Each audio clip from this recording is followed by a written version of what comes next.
Hello and good evening, everybody. Welcome to United States of America. So, in case you're just tuning in, welcome to the JAF Championship. This is a community-based Formula One championship based on the F1 23 game, and We're a single based league, and if you're just tuning in and you're new to the JAF stands for the Jackie Ang Foundation, simply named because all prizes from the prize pool comes from this individual known as Jackie Ang.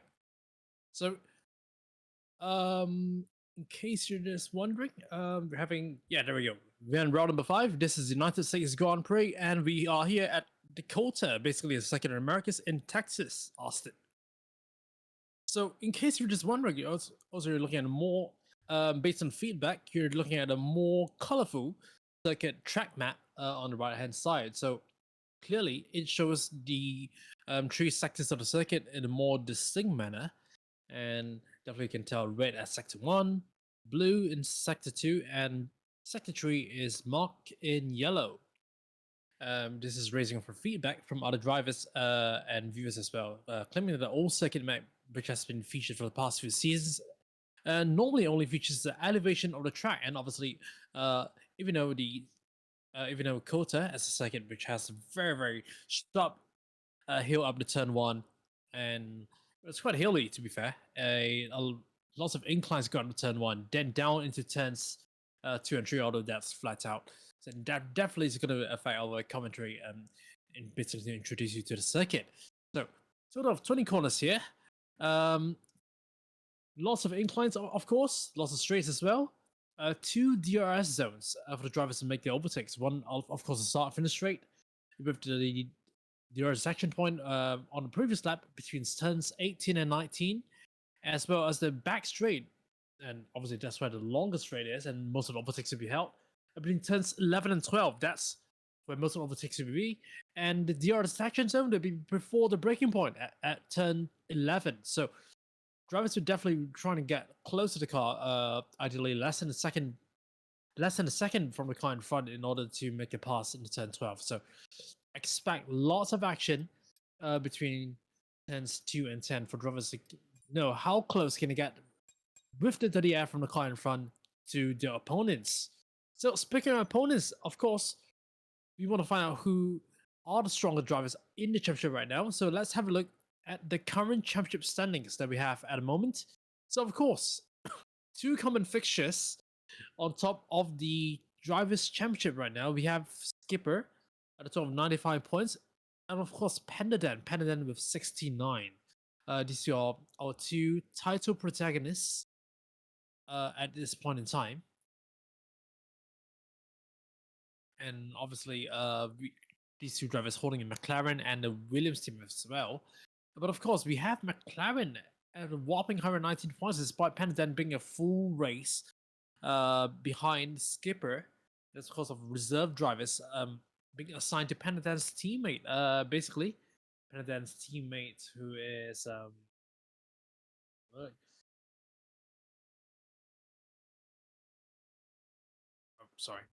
Pendaden's teammate, basically not attending most of the races and obviously having the benefit of reserves. So, well, Shining Storm is now attending today's race, thankfully. So we have a full suite of 2 drivers from the McLaren team.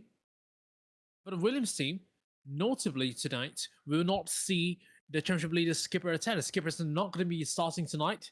So, despite holding 95 points and holding a healthy 26-point lead, I'm pretty sure Pendaden would be very inclined to close up that gap between himself and Skipper, 26 points. So, we're not really following the traditional Formula 1 scoring method, just to inform you. So, basically, how this works is that the first place driver got 25 points, as with what's in line with Formula 1 terms. But the second place driver will now earn 21 points. And then third with 18. So that's to promote more close and more competitive racing, of course. So 25, 21, then all the way down from third place, the gap between each driver will drop by 2 points only. So third will score 18, fourth 16, fifth place 14 points, all the way down to P11 and P12. So the driver who finishes 11 to score 2 points, but the driver score in 12 to score 1 point. So that's going to be particularly competitive here in this season in particular. And that's why we are seeing such a close fight in the midfield. Look at that. Technomancer with 44 points, all the way down to BSIM in 6th. And BSIM has not been a particularly strong driver in the past few seasons, but has been very consistent with his attendance. So, and that's the reason why he's holding P6 of the standings right now. So, obviously, the management team has elected to go with this scoring method to promote more drivers to attend every single race, of course. So, drivers who attend majority of the races will have the lion's share of the points. So, we are saying Ducky, of course, Ducky, Noon, BSIM, Ramen, Sky, Guido, and Von Haley. These are drivers in the top 10. Well, mixture of skill levels, mixture of pace in terms of raw pace, but obviously these drivers have been attending consistently over the past 4 races so far, and that's why they are featuring in the top 10 and obviously are eligible to score some good points as well. And well, helping the constructors earn more points. So meanwhile, turning into the constructors standings, beyond the top 2 teams of McLaren and Williams, we do have a very competitive remaining 8 teams as well. So we have Red Bull holding a total of 68 points. AlphaTauri, basically the RB now, 52. Mercedes, Aston Martin, Alfa Romeo, and Ferrari holding on from P5 to P8, just separated by just 14 points. And even Alpine has 9th and 10th. They have already scored over 10 points, so do not count them out of the equation so far. We only had a race 5 out of 11. So they may be in line to score some good points as well. So do not count them out, obviously. So meanwhile, speaking of the different teams that we have so far, let's have a look at some of our drivers in different teams right now. So first up, let's have a look at the Ferrari team. We haven't been talking to them a lot so far, but they haven't been on the radar because, well, we haven't seen them, to be fair. So with that 34 points, unfortunately so far, all the points, most if not all of the points, come from our reserve drivers, and especially Wayne, of course. Wayne has been a consistent podium finisher over the past few races, the past 4 races as a matter of fact. And with that 34 points, I'm pretty sure that the full-time drivers, our lineup here, basically made up of Colado and JW. So unfortunately, we will not see JW tonight, but we will see Colado. Colado has been attending. He has attended 1 race so far, as of JW. So I'm not sure what's happening to the screen right now. We should be showing the driver's profile of Ferrari. And do we have the Ferrari profile up? Hopefully we do. And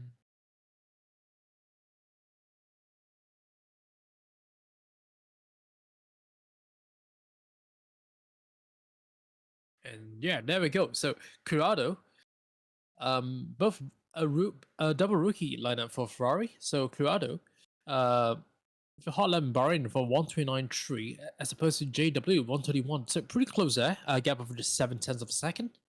Sorry, 8/10 of a second there. But of course, unfortunately, not having the luck they need to complete the races so far. Well,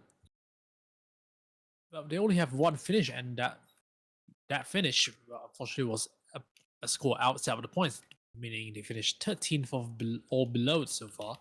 Thankfully, having the benefit of the reserve driver system to enable them to be currently in 8th place on the standing so far.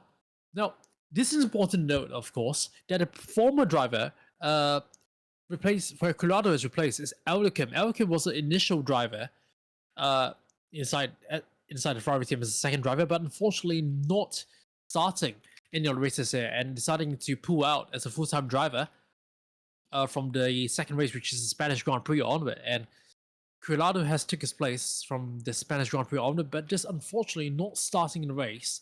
Well, he's got 4 points in Australia, but with that P11 finish. JW, as a matter of fact, also not attending any race so far, except for the Qatar Grand Prix and the Spanish Grand Prix. We have not seen him since Australia. He's not attended Monaco, and unfortunately, we have not seen him tonight here in Kota as well. So that's 3 missed races in a row for JW, and pretty sure, according to the race rules, the championship rules, as a matter of fact, the management team would definitely be looking at JW and deem his eligibility, assess it, whether it's eligible for the prize pool or not. So JW at heavy risk of not being eligible as part of the prize pool for the permanent drivers as well. As for Corrado, recently promoted up to the permanent driver position here in Ferrari, but having only joined in race 2, unfortunately, that means his entitlement of having missed races has gone down to 2 races.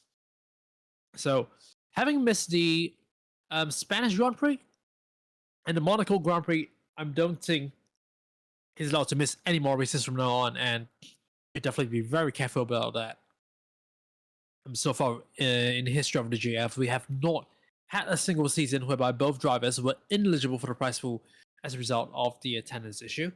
Hopefully, this will not be the case. And speaking of which, we do have a new rule here in the JF as well. And specifically noted in the Stewards notes from race 4, which is the Monaco Grand Prix. That is, drivers are supposed to maintain the same IGN, the same in-game name, as what was signed up on the registration form. So that's to prevent any sort of confusion that arises when the standings or the names are displayed during the in-game stream. So drivers have to ensure that sort of consistency whenever they join the lobbies for the subsequent races from now on, feeling which penalty points will be applied or any sort of other disciplinary action will be taking place. So it is something to be noted from our in-race stewards, and I'm pretty sure that the drivers briefing tonight, which is currently ongoing, would be covering that as well. So, moving on to the other teams that we'll be looking at, the Alfa Romeo team. Well, for me myself, I also from the Alfa Romeo team in season 4 as a driver. So feels great to be covering the Alfa Romeo, or better known as a stake team, from the 2024 season onward. So the Alfa Romeo team for this season, both experienced drivers, Ryan QWX. Well, 4 seasons in a row now. I'm not sure if he's trying to beat Simple's record of doing 6 seasons in a row. This is Ryan's 4th season in a row. As a matter of fact, Noom, season 6 driver as well. Both similarly paced, between the mid 129s and low 130s. So very evenly matched Alfa Romeo lineup right here. Currently seated in 7th place, just 6 points ahead of Ferrari as of this race. So, of course, we know Ryan has been a very consistent driver, not too quick, not too slow in terms of the relative pace, but somewhere in the midfield. But if you do make a mistake, he'll be definitely there to punish you. So, Ryan obviously is some driver to look out for, especially when the least expected. Obviously, Ryan having a little bit grazing with the podium positions over the past few races, but just not having the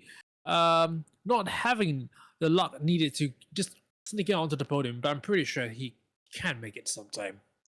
Unfortunately, not this race, as we're not seeing Ryan. We're not seeing Ryan participate tonight's race. He'll not be starting tonight, unfortunately.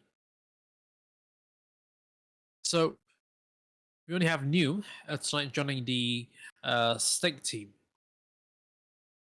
So in terms of tonight's drivers, we have a total of 13 drivers, 12 for the main roster. Total of 12 drivers from the main roster, and 1 that's including from the reserve as well. We have Maple Leaf in the Williams team replacing Skipper. So it was bad news from Panadan, of course. Panadan would definitely wish to extend his lead inside the Constructors Championship as well as the Drivers Championship. But now, obviously, we know Maple Leaf consistently harassing the top 3 over the past 2 races as a reserve driver. We know how quick he can be. So I'm pretty sure Maple Leaf will be in for a good result tonight.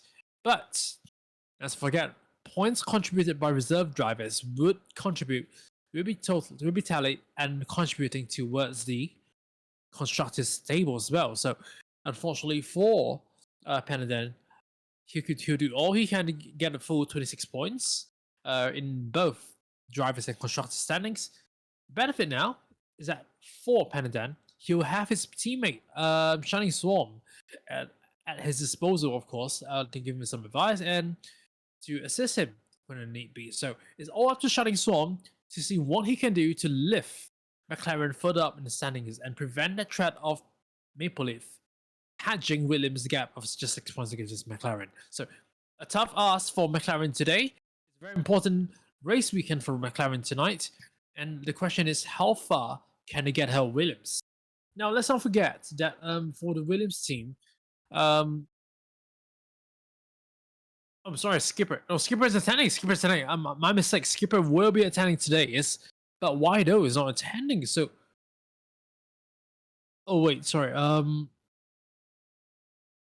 Sorry, let's have a look.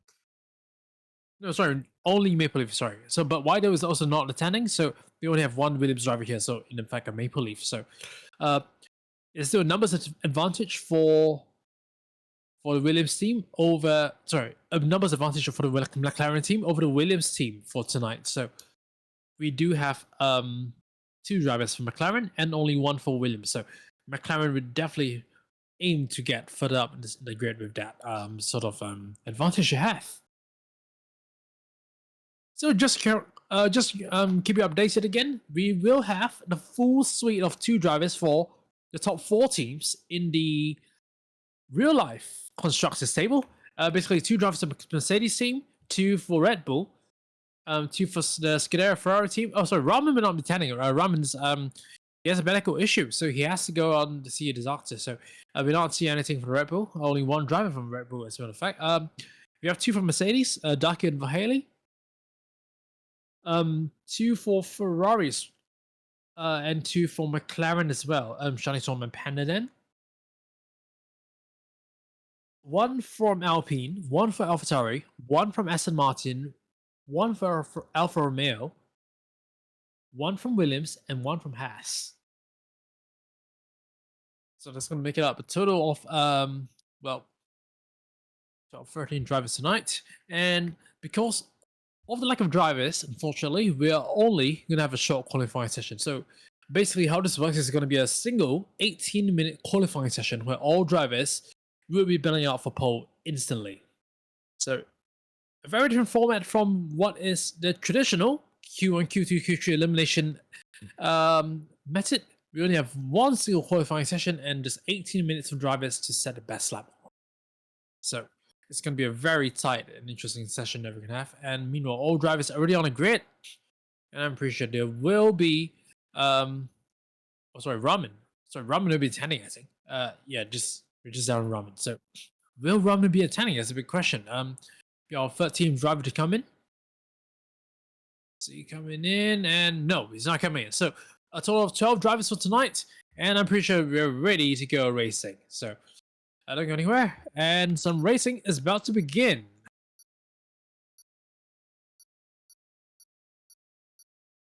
Oh, Noom is not here. Oh, there he is. Noom is finally ready up. So welcome to short qualifying here in Texas. Pretty sure we have lots of favorites for pole here, but obviously my money's on Panaden. He lost R4. Pressure's on him. Pretty sure he will be able to deliver when the pressure's there. Sunny weather and light clouds in the air as well. No threat of rain. It's going to be a very textbook qualifying session for all these 12 drivers.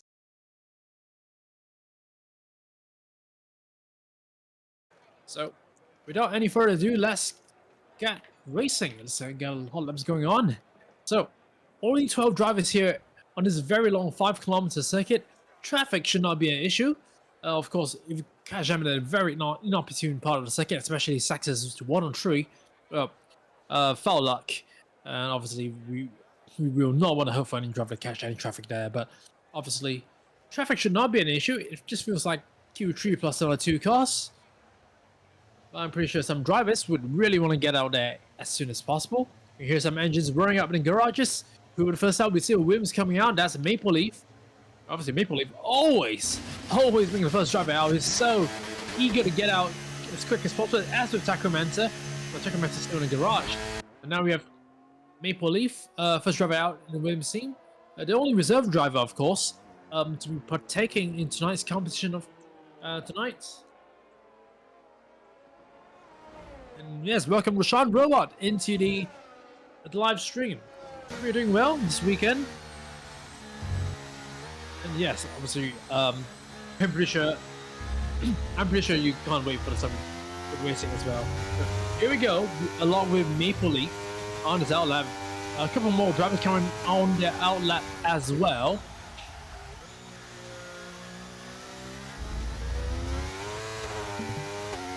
Both McLarens doing the pits, as well as Hydrus in Alpine, as well as CZ in the Aston Martin. CZ, I think, yeah, he's just coming out right now. So we're just down with the two McLarens as well as the Alpine driver. Meanwhile, Maple Leaf just completing the final sector right now. And yes, Rashawn Robot, season 6 champion, of course. Overseas for the new year. And I'm pretty sure that tonight's attendance might be exacerbated by drivers already being overseas for the new year. They're just enjoying the year and holidays. We're just down to our final 4 days, 3 days after this race, 3 days before the new year. So the final lap, the final first hot lap, or shall I say the first hot lap of the final session in 2024, Maple Leaf crosses the line to start his hot lap. So obviously Sacramento earlier on, but Sacramento and AlphaTauri also right behind him. So let's have a look at Maple Leaf's lap as he goes through the Asses. And now onto the first sector it goes. First sector time at 20.57. Not too shabby indeed. I'm pretty sure Sacramento would be looking forward to beat it. What's his time? Sacramento 25.3. 3/10 faster. We got yellow flags in sector 3. I think he's a driver giving way to a faster car. Maple Leaf, let's go on board with Maple Leaf and see how quickly he's going. So Maple Leaf down the long straight. Let's see what's his time going to be for sector 2.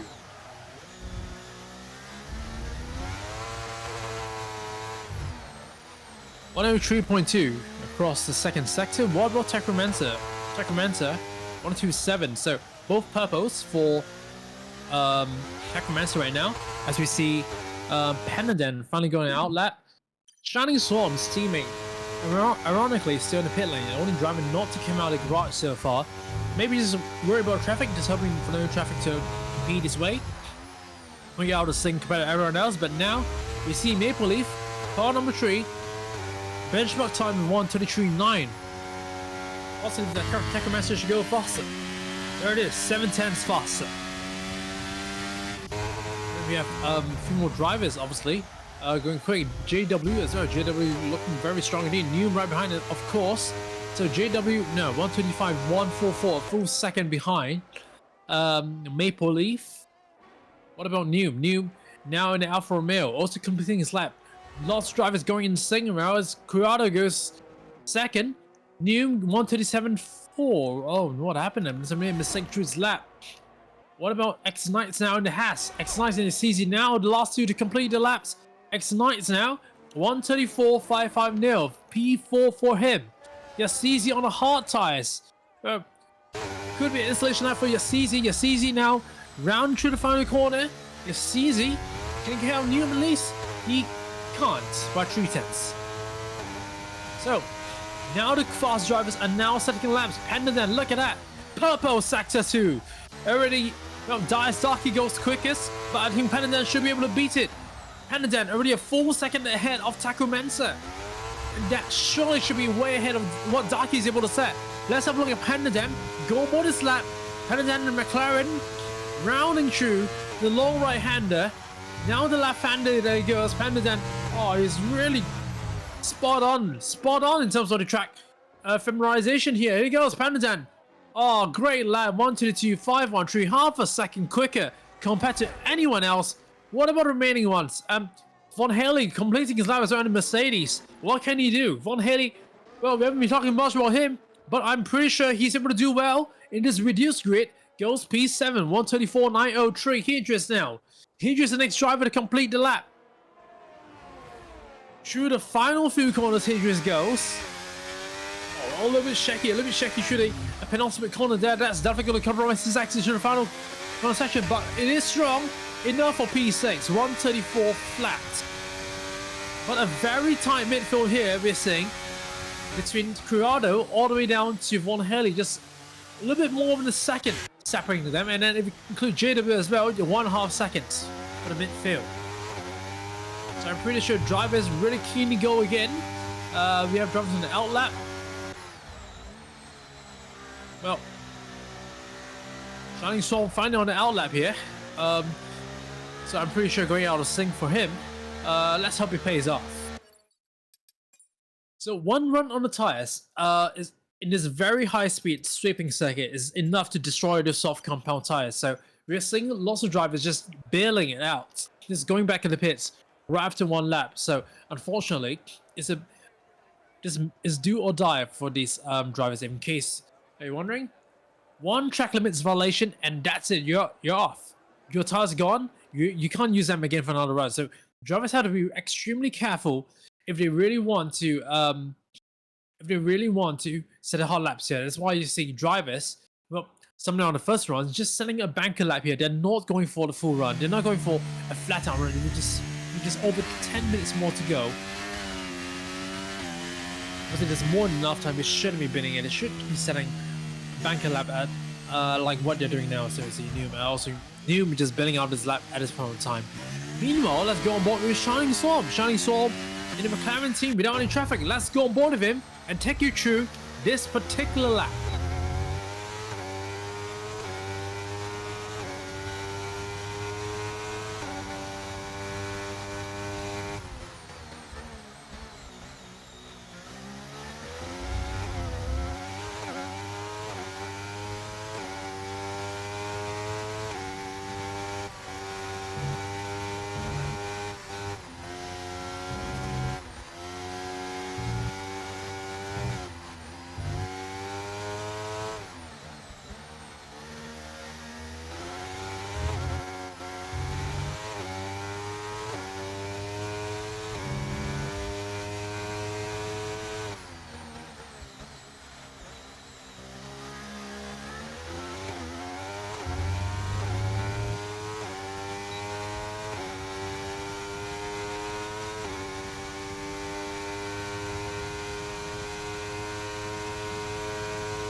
This is going on the P11 for Shining Storm, 1:26.428. That's his lap time. It's looking very, very tentative there. Shining Storm on its lap. So I'm not sure it's pressure or what, but just as if that it looks as if that he's just falling afoul of the nature of the sweet fast-moving circuit, just not having reaction, the quick reaction needed to react to the corners here, and that certainly hampered him as well as other drivers. So you need to react really quickly to the corners now. As we're now seeing a few drivers now go on the second run right now. Sacramento, of course, now on a hot lap. Sacramento completing his lap and improving up in the P2, 1:22.745, competing against Penadent now. Oh, the game is on. Sacramento could be on for it as well. You see, look at Corrado, who's also done a strong first sector. What about any other drivers on the hot lap? Let's have a look. We look at X Knights as well. X Knights doing it really quick. Let's go with X Knights in a Haas. Also on a hot lap. Oh, not a personal best sector 2, but Daki behind. Well, not PB sector 1.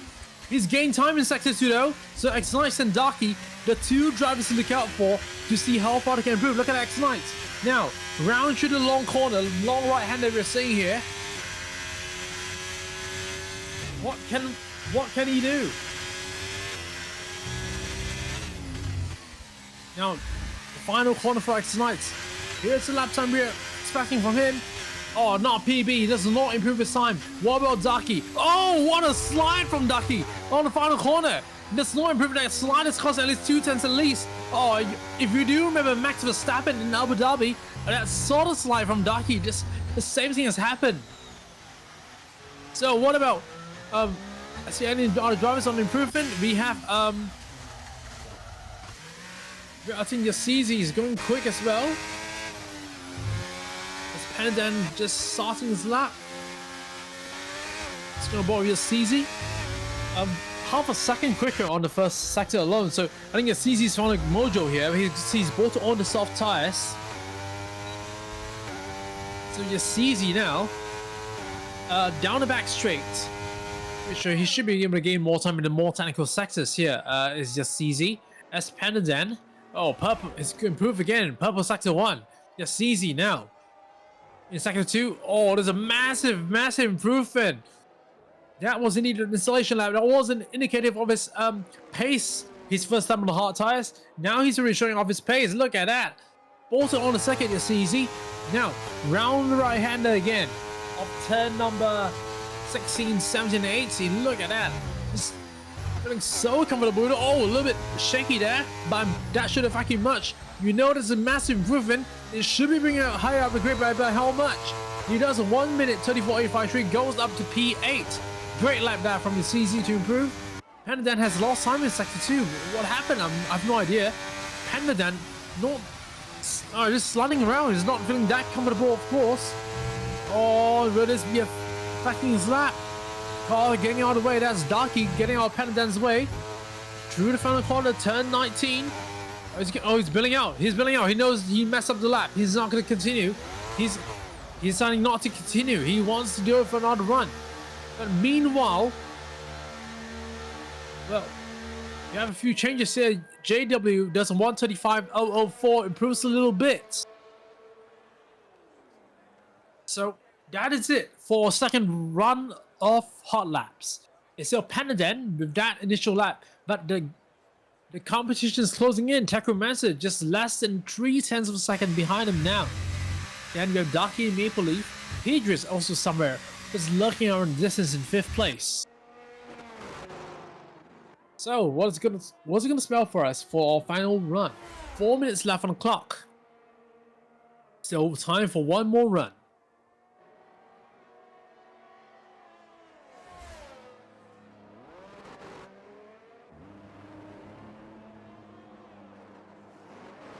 Corrado just anyway on to the dirty part of the second because he knows his driver's trying to overtake him. That's new.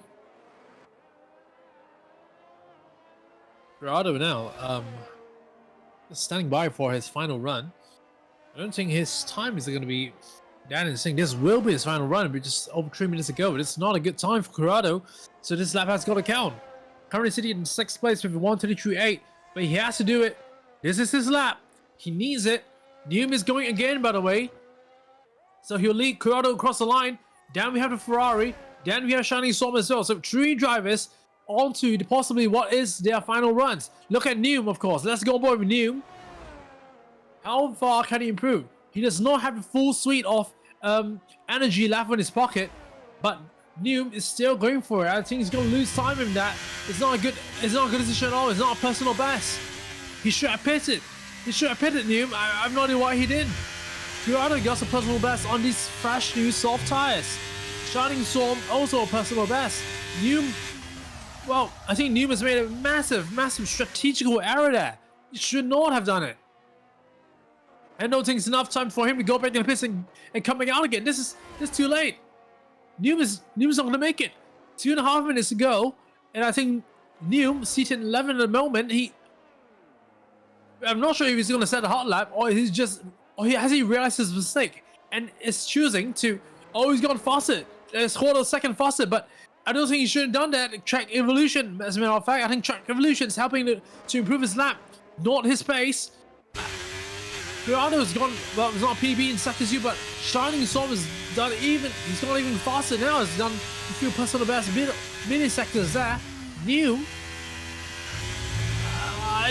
No, he's not building out, he's continuing. So, is it going to be improvement for Neum? Is a big question. Can he improve? Stays. He stays there. So, Neum is going to finish 11 at best. Not a good decision there. Gerardo stays 6th fastest. Improves his time, not his position. Shining Storm has invalidated his after. Oh, he's gone. Oh, Shining Storm has gone a whole wing shut off. His front wing shut off. He's gone. And he's cut the whole track. Shining Storm has cut the whole track. What he's doing? He's not doing that. He's crashed. He's gonna crash. He's in the wall. And he's retired. Shining Storm is gone. And he's just given up on himself. The driver from Hong Kong decided to give it all up. He's crashed in the final corner. Yellow flags in the final sector. I'm not sure that's going to affect some when the car's removed now. So it's a green flag, but Shining Storm on a day when McLaren, his teammate, needs him most. Oh, he's just given up now. So it's all to play for the McLaren team. As we see now, Taco Mansa, what can he do? He knows that Shining Storm has crashed, and I'm pretty sure he wants to make life hard for Pandadan, because Taco Mansa is still somewhere in the championship. He's a tad further behind in terms of the points, but I'm pretty sure he wants to make it count. It's not personal best. It's not personal best. Sector 1, he's gone. He just sees he's given up as well. Maple Leaf now running through the final corners. You know, he's really on the verge of setting a personal best. What can Maple Leaf do? I'm pretty sure that the checkered flag is going to come out pretty soon. Let's have a look at Maple Leaf. So I'm gonna look at that. Oh, it is marginally off course. And now Maple Leaf around through the final corner. Can he set it? He just improved a little bit, but stays 4 faster. That's the best thing he's gonna do. Not gonna improve anymore. Paco Mansa, meanwhile, purple sector 2. Pandadan, personal best sector 1. So it's all to play for here. Taco Mansa versus Pandadan. Taco Mansa, can he snatch pole from Pandadan? That's the big question here. He looks in front of a massive improvement. Can he do it? The two Ferraris starting 6th and 7th now. They're all understand, so Ferrari having good advantage for this race. What about Taco Mansa? He can't get pole from Pandadan. So Pandadan, well, having an advantage, but Pandadan will start on pole for this race. But I'm pretty sure he was a little bit of pride here. He wants a little bit of boasting rights. How much boasting rights can Pandadan get out of this lap? He's already 3/10 up on his best attempt. Great second sector for Pandadan. What can he do? Pandadan now through turns 18, 19, and it's always run wide. The game does not take his invalidation, but I'm sure in real life that's going to be invalidation. But nevertheless, he's lost time. It's not a good lap. He's built out of it, but still Pandadan will take pole here in Kota. What a great qualifying session we had here. So here it is. We have Pandadan outposted away from Taco Mansa, just less than 2 cents behind him. Great lap from him as well. The Korean driver Daki in 3rd place in the Mercedes. Then we have Maple Leaf, Hydris, and the Ferraris in 6th. So 6 different teams in the top 6, and someone has click advance again.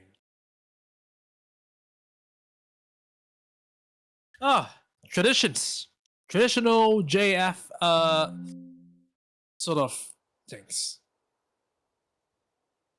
But meanwhile, as we sort of sort out the shenanigans, it's about the rice. Let's go for a quick break, and when we come back, we're about to see some great racing occur again. So stay tuned again. Don't go anywhere.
Good evening. Welcome back to the post qualifying show here in Kota.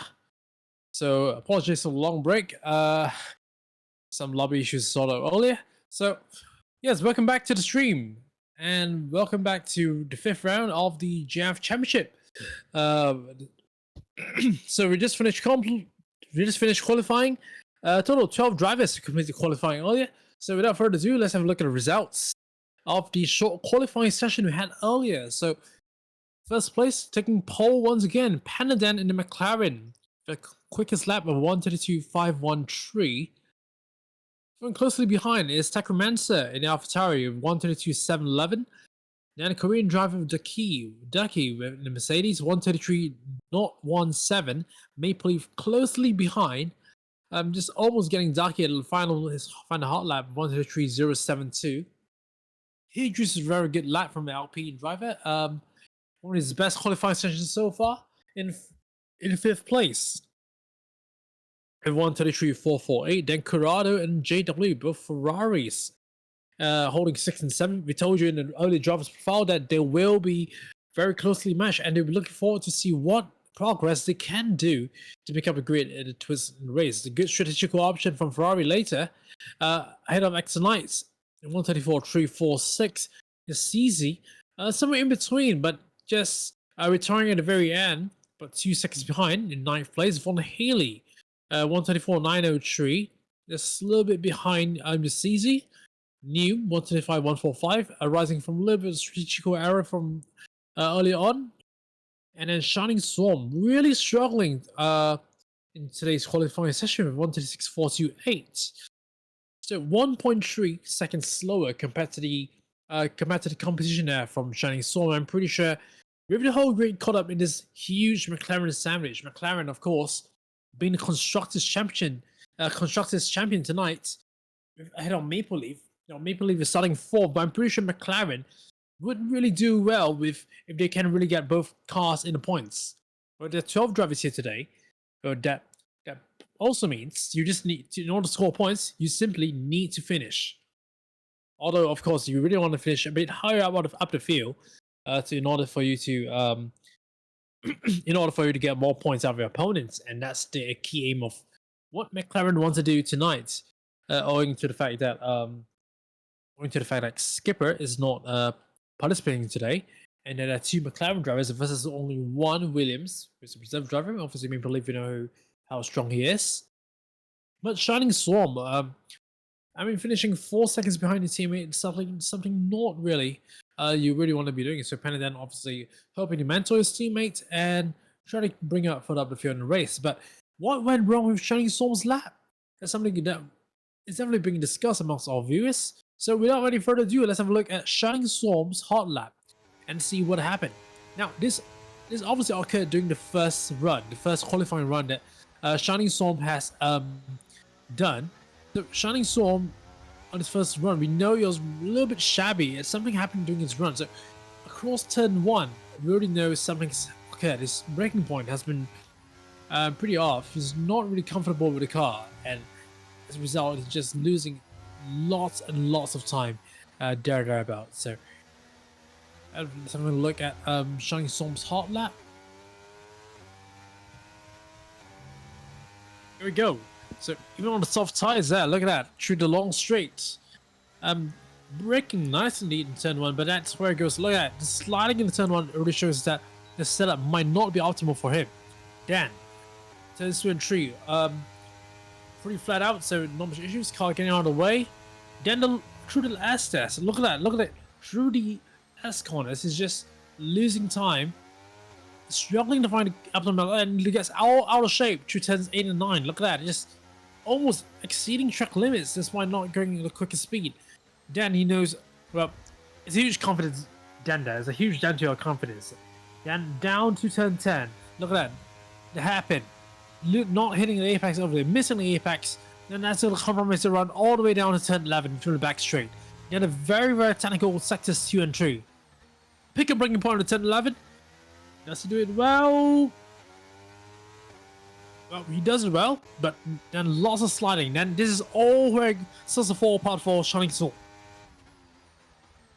Just not having the right inputs on the steering wheel in order to get his car, straightened up, then that's going to compromise his exit all the way down to turn 14, 15, 16, and that's all going to be consequential there for Shining Storm.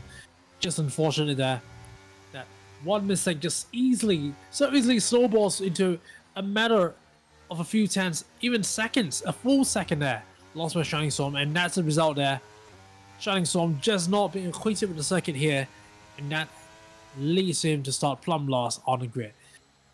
Obviously, it's not over till it's over, so, Shining Storm, he might not be the quickest, but he knows how to finish. So Shining Storm will be looking forward to capitalize on the mistake of other drivers ahead of him on the grid in order for him to gain more places. So it's not over yet. There's going to be bigger points available for grabs here for McLaren. So starting with plumb last may not be a bad thing after all. After all, it opens up some very good opportunities for strategic options. The question now is, can Shining Storm go on an alternative strategy in order to outsmart his other opponents in front of him? He can go on the hard tires. It gives him free choice. He can easily go on the hard tires, go on the mandatory tire, just last it all the way to the end of the race, and voila, that's good for the McLaren team. So I'm pretty sure Pandadan would be telling him his other teammate to go on to an alternative strategy. It could be smart there from Shining Storm. It might not be over, so do not count him out. It could be something to look out for in the course of the race. So meanwhile, we already have all 12 drivers onto the lobby. Just ironing out a little bit more before we get going again. I'm pretty sure we should be about ready to go in a short moment's time.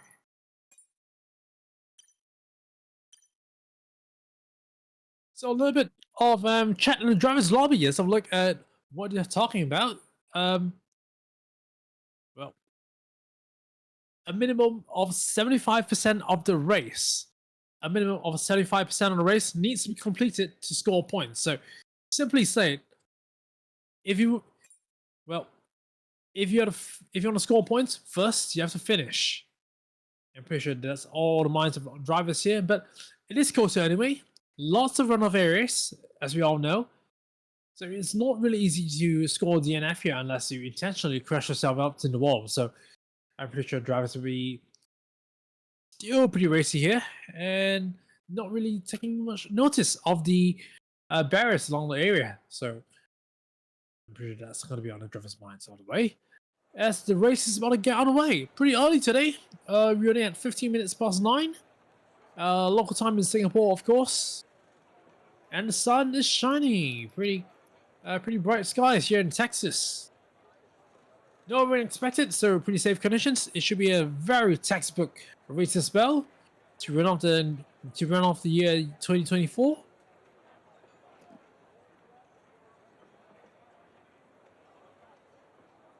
Drivers just getting their final setups ready before they get racing.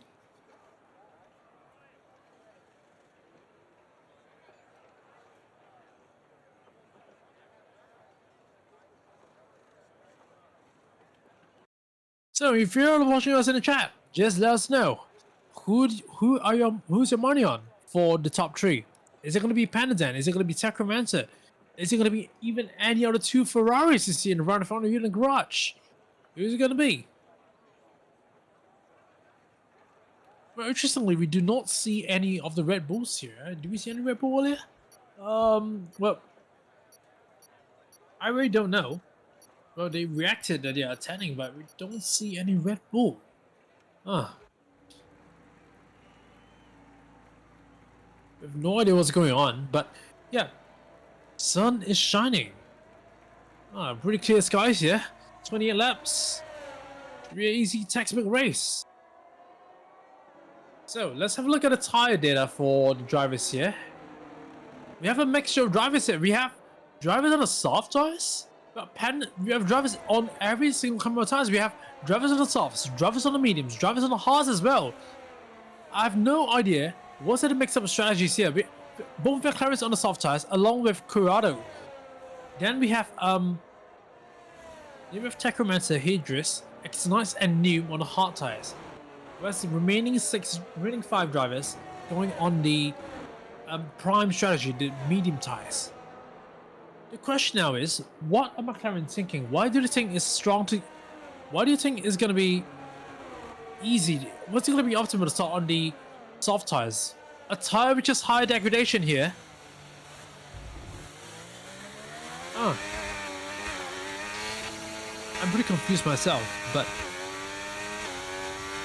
I believe Panadin knows what he's doing. But opting not to split strategies with teammate. This is going to be interesting. Here's a possible race strategy though, powered by AWS. They claim that the soft tires are able to last 12 to 13 laps before we go on the hard tires. Very interesting here, but they had to make tires last. Does Panadin think that he has the capability to make these very rubbery soft tires last? That's the question. But we have Takamatsu behind on hard tires. Takamatsu's aim would be to just simply stay in the DRS range of Panadin all the way and just use his DRS to just simply sit behind him and just wait till he pulls in the pits before he just pushes on in clear air. This is a game of strategy here, and this race is certainly not just about raw pace. It is going to be a strategical element here on how to beat the competition. But obviously, if there is going to be one, a safety car or VSE is certainly definitely going to disrupt the rhythm of things here in Kota. So I'm pretty sure drivers will be made well aware of that, and they will be very wary about a potential of a safety car potentially appearing here, especially here in the JF, where it is oh so common.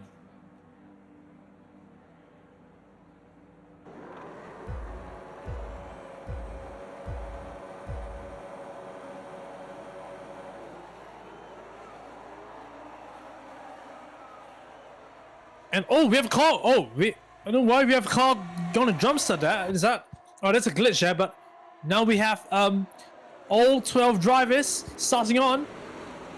As we begin lap 1 hour 28. Let's go, go, go. And a bit helter-skelter right at the back there. Panadin obviously leads the pack, but Takamatsu has a good start as well. Just holding on right behind Panadin very easily. But now Takamatsu through the S-corners. And oh, we have 2 DNFs already. I think there's a tangle between your CZ and Shining Storm through turns 2, and a safety car is obviously out. 2 out of 12 drivers already crashing on the first lap of the race. And what do you say it was? It looked like a George Russell Carlos Sainz incident back in 2023 to me, but that was a very weird place to crash. Did they run alongside each other and just collided there? Oh, big incident there, and crucially, that means one of the McLaren cars have retired. And Panadin's dream of trying to get McLaren further up the order in the Constructors' Championship is gone. He has to do it all by his own. And now, as the standings are, he has all to lose here. This is the optimal, this is the best result he can have as it stands. If there's going to be a red flag, if the results finish as it is right now on the grid, it is the best result. He'll back all 25 or 26 points. But this is the best result. Yes, if he gets the fastest lap, he will be tied with Skipper on points, but he will finish ahead of Skipper owing to the number of race wins. Now, if he wins this race, this will be his 3rd race win out of 4. Skipper only has 1, let's not forget. But if he does not back the fastest lap, Skipper will still be our current champion by 1 point. Because Panadin will have 94, whereas Skipper will have we have that point ahead. So this will be crucial here for Panadin. What can he do?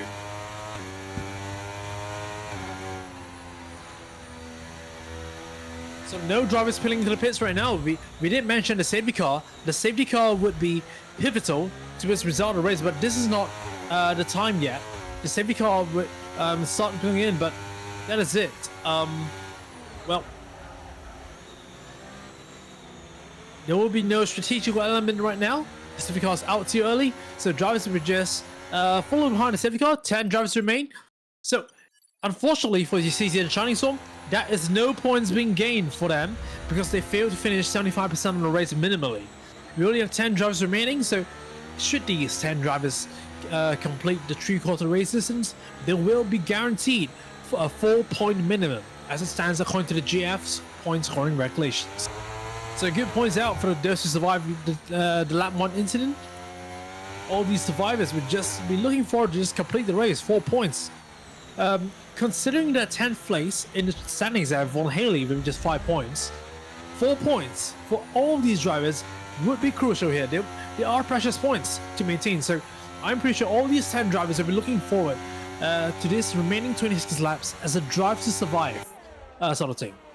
Well, first you have to finish. The crucial 5 words of any Formula 1 driver, if you ask out there, that's just so important to make sure that you can bring the car to the finish line in one piece. And unfortunately, there were 2 drivers just not managing to do it, and it's a big shame as considering that there are only 12 drivers this race. Well, if you finish a race, you're more or less just guaranteed a point, but just so unlucky for Shannon and Jassisi. You definitely should be hearing from them. The stewards are already noting the incident on lap 1 between the 2 drivers.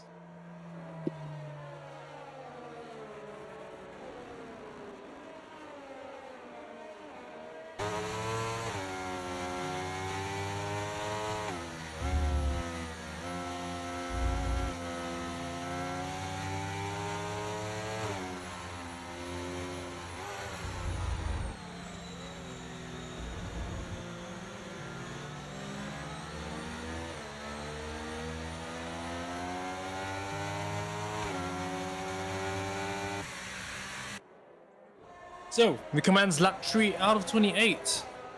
Still as it is for the top 9, but X-Knights has started going to the pit. He's going to ditch those hard tires. What's going on? Soft tires for X-Knights. Interesting strategy. Why would he ditch a hard compound tires to go into the softs? This is a very, well, oh no. A very interesting strategy employed by X-Knights, but one thing I'm seeing in the sky right now are like clouds. Clouds are starting to form in the sky. Is he predicting rain to come in the coming few laps? Those clouds weren't there. It was clear skies. It's clear skies on lap 1, but now we're already seeing a few clouds starting to form over the circuit. So this is going to be something to look about. The weather might, well, I know we're in Texas.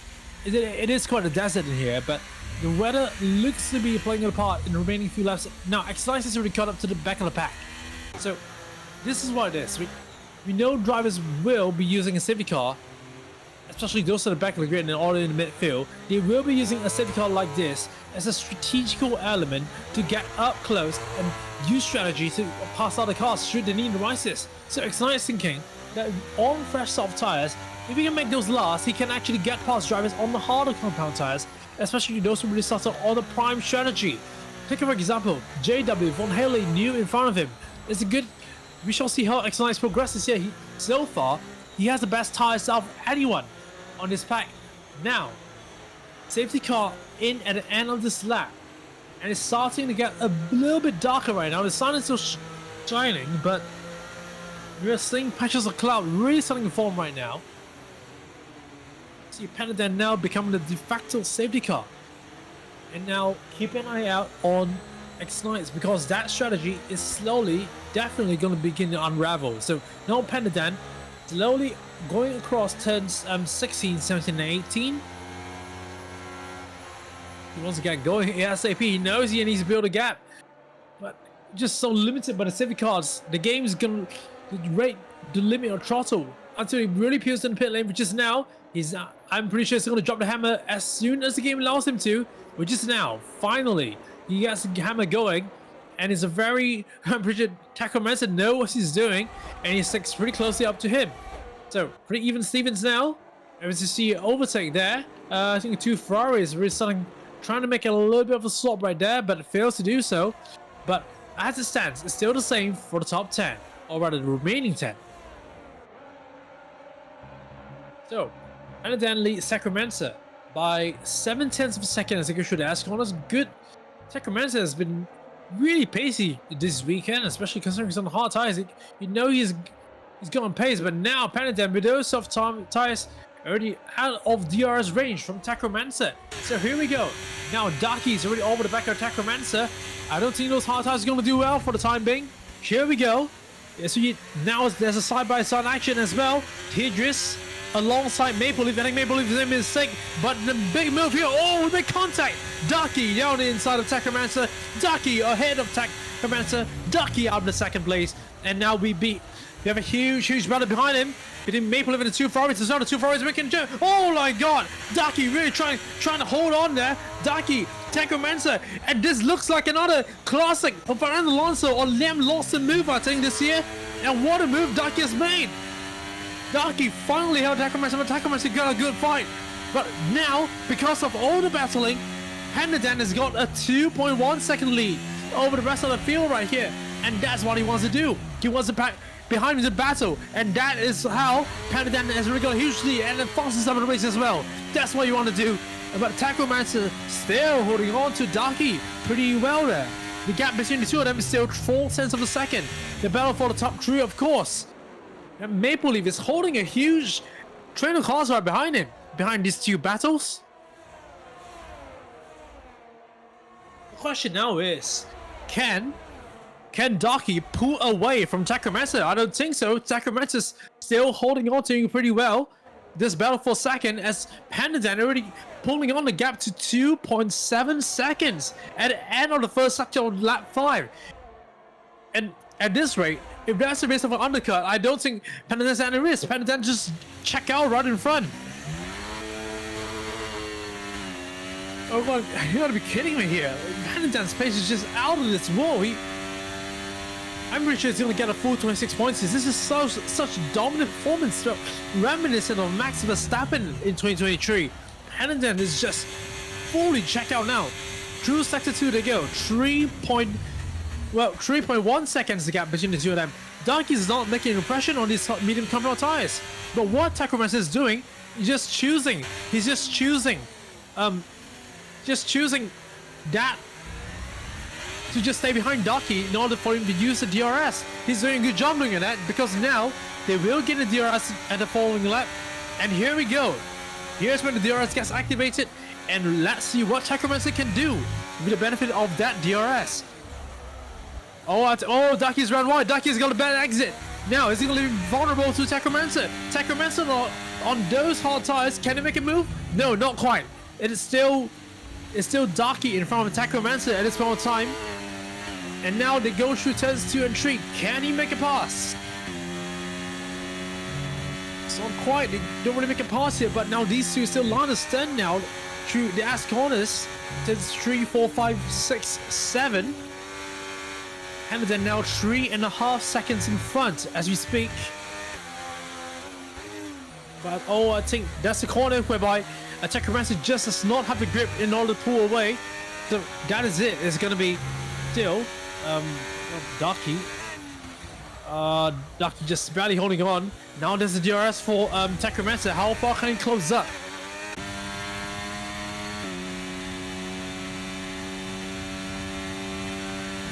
Quite a bit. The gap's down by about 3 tenths of a second as we speak. So that's all about it. Ducky's still ahead of Technomancer as we speak. We see X-Knights on the soft compound tires finally getting past new. X-Knights up into 9th place. But meanwhile, Ducky and Technomancer, the battle we're really focusing on. Well, Pandadan apparently has stopped pulling away from Ducky. Ducky's starting to close in. Half those soft tires started to lose the grip now. Already started to wear off. I think this may be the crossover at lap 6 out of 28. The soft tires really starting to wear out here. And what Ducky is doing, he's dragging Technomancer along with him. And Technomancer is doing a good job of staying with him, you know? So, I think this could be a two-way battle. The battle's not over yet.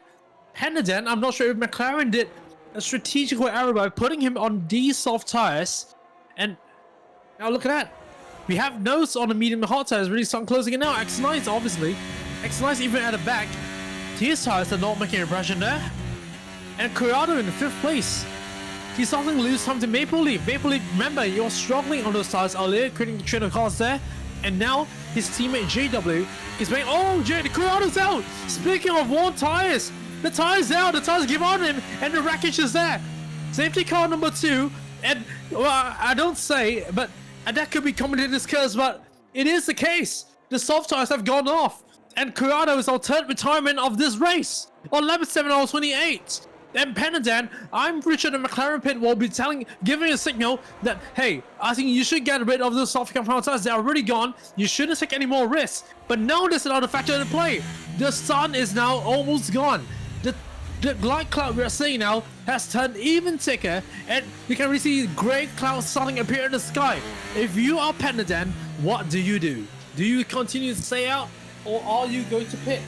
That's a big question here. If you are Panadan, what are you going to do here? Now, you lose less time, obviously, under a safety car, but, well, but can you afford to do it? Can you afford to... Panadan, is he gonna pit? This question.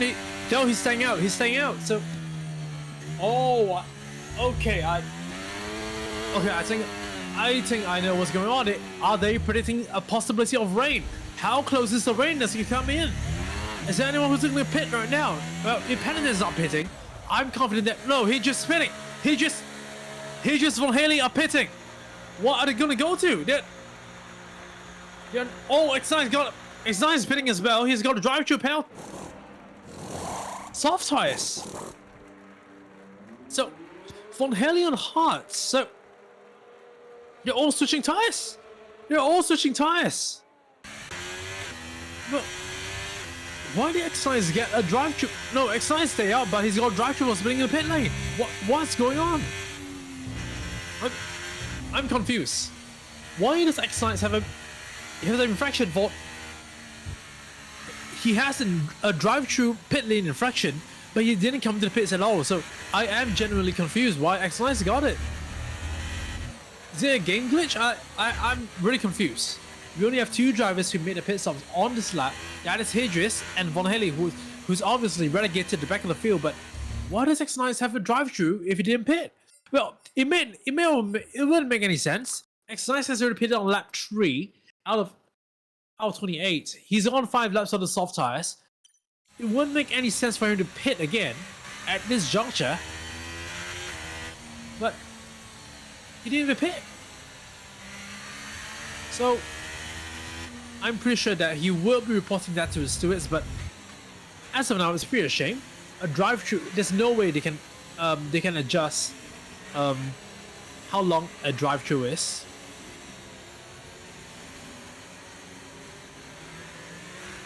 Oh, sorry, he got a speeding under safety car. I'm sorry, he didn't spit in the pit lane. He sped under the safety car. So, yeah, my bad. No further investigation warranted. It is a safety car infraction. He sped under the safety car, so he has to serve the drive-through. There's no choice about it. So, X-Lights, well, unfortunate there, but he broke the rules.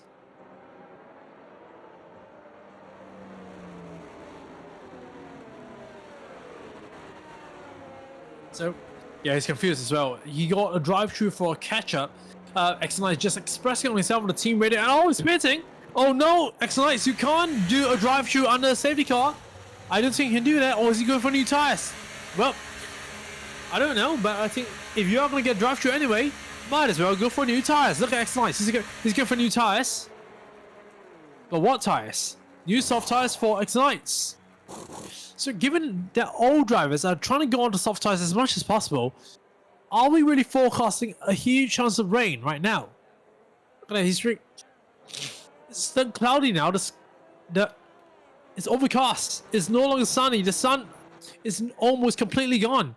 It's completely overcast now. I don't see any sun shining on the circuit. So I think that's a good purpose there. I think Panadan was right. Panadan was really right. He knows that the weather is coming. And I think he knows that it's going to rain soon. So, wow. Great sharpness there from Panadan. And that's really one of the champion there. Obviously, you have to know, your awareness must be there. Not only on track, but you must know what's going on around the circuit as well. And I'm really starting to see that there's some bits of rain starting to come down on the neighboring side of the circuit. So, I think the rain should be hitting us anytime soon. I'm seeing some droplets here and there. I think that's rain. Is that rain? I don't know, but I'm really seeing some drippy droppies there. So I think it could be something to spit some rain right now. So within the end of this safety car should be pulling in at the end of this lap. The strategical element of this race is just want to kick in. Now, safety car is indeed coming in at the end of this lap. Now, for the remaining drivers, what do you do? Do you choose to continue on with the safety car if you're Panadin? Or do you choose to just hold back and assess the conditions first? What do you do? Remember, in this part of the world, the rain can just start from spitting to just deluging all over the circuit within a matter of seconds. You need to really assess the conditions right here. And Panadin is finding himself in this very challenging position as the part of being the race leader. What does he do? Look, he's really choosing to hang back this time as opposed to the first safety car. He's really choosing to just hang back and look at the skies right now. What does he want to do? How does he control the restart? It's a huge mind game that's trying to play right now, Panadin. Choosing to stay out. He's carrying on, dropping a hammer now, and choosing to lead the field, continuing now. But he's well aware. I think everyone's well aware of the current conditions right now and how dangerous they're already starting to become. Now, Panadin leads the field ahead of Daki.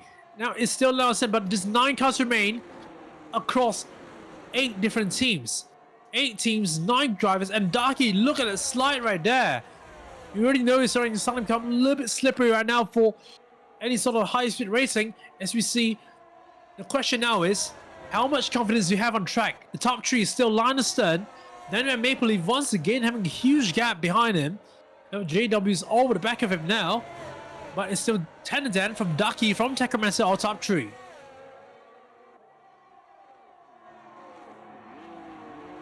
So welcome Millard more than ups into the stream.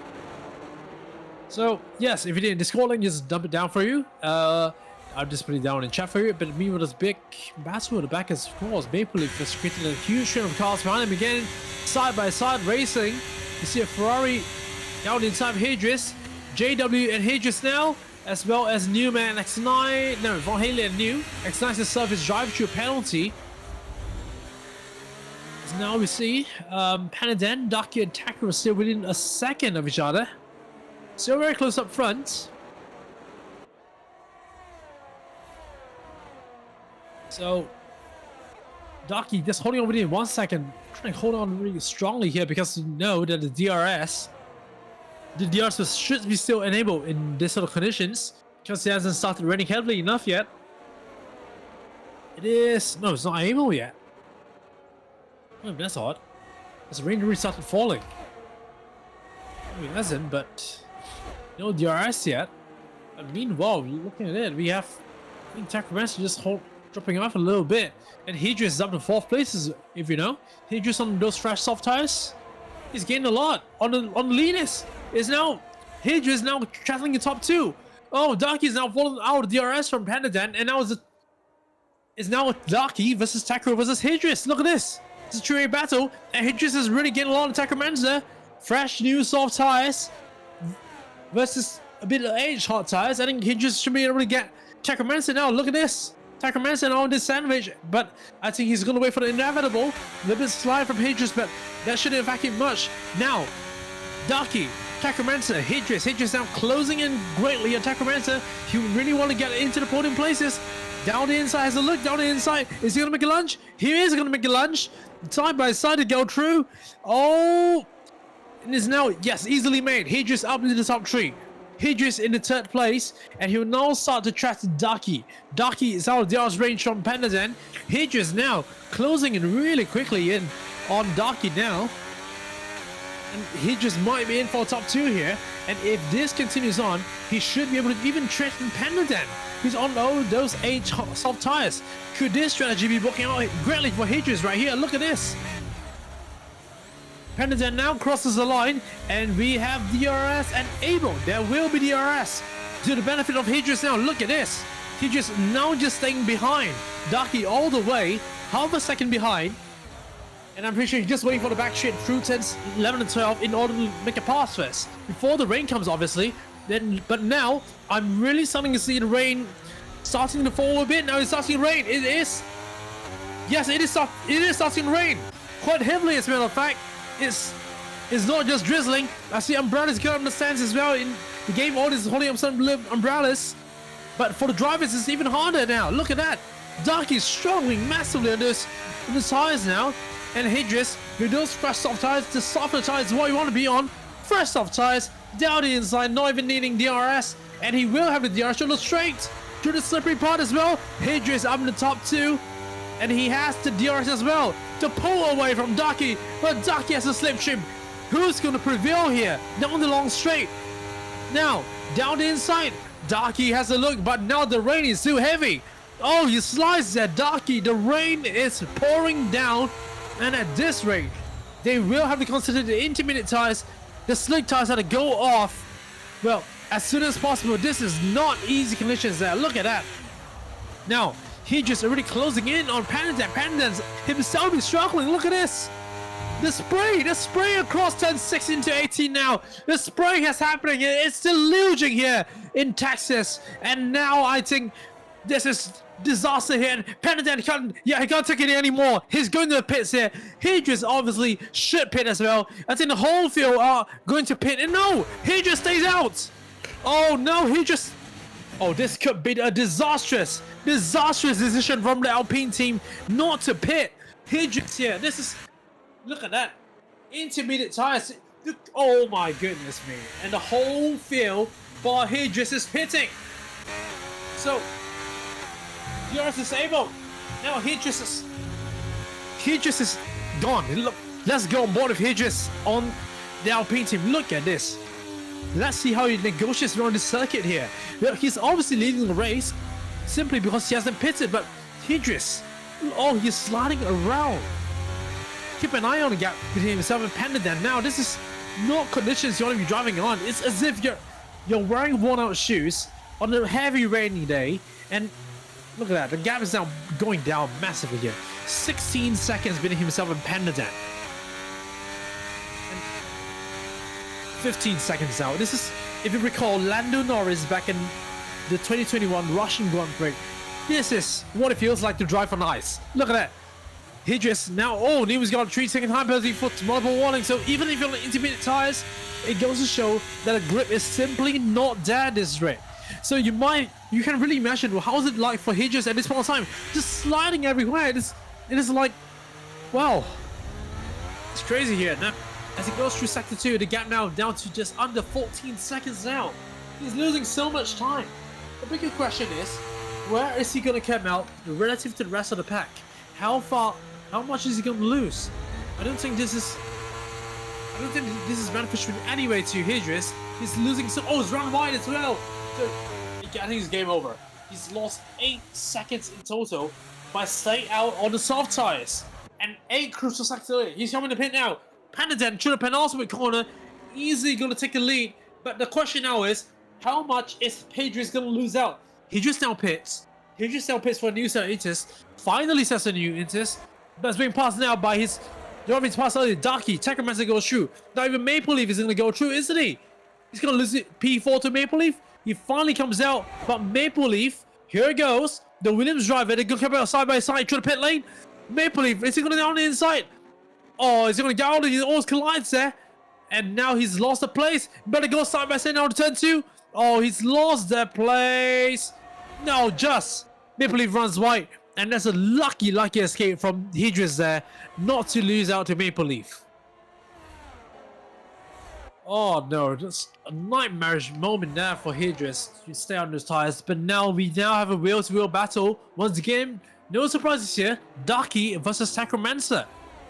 And that has pulled a 3.5 second gap ahead of him. But now look at, oh, Ducky's got a bad exit. Technomancer's got a good one. Side by side, it goes in long straight. This is going to be easy peasy here for Technomancer, who gets past Ducky. Stronger direct conditions here, Technomancer, and he easily takes second place from Ducky. What about Maple Leaf? Maple Leaf now also down inside of Idris. And finally, Maple Leaf and Williams, easily done. Covers it inside, and Maple Leaf is clear into 4th place. Idris trying to fight back. Side by side once again through turns 12, 13, and 14. No, Maple Leaf now has the place covered. A little bit of a dive bomb there from Idris. Not really covered. It's only a little bumper cars there. Down round the outside. They go side by side still. Turns 16, 17, 18. But Maple Leaf has it covered. Covered? Covered. There we go. So, once again, lots of wheel-to-wheel battles up and down the grid. Now we have Techromancer. Still staying in second place. Now Daki. Two head-to-head battles still occurring for P2 and P4. Techromancer now still 7/10 ahead of Daki. The good news now is that the rain is staying as it is, so it should be intermediate conditions all the way. As you see, Techromancer still not managing to pull away from Daki, both of them really evenly matched pace.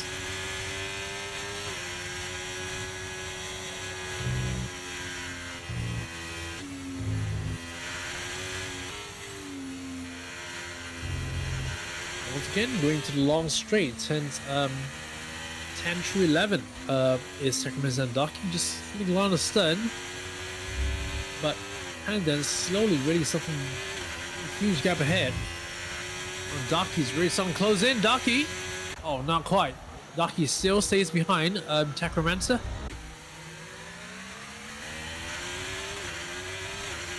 You see Daki just, this driver is really playing a game of chess here, very patient with each other in terms of managing everything. Meanwhile, as you see X9 and Von Haley also getting very close.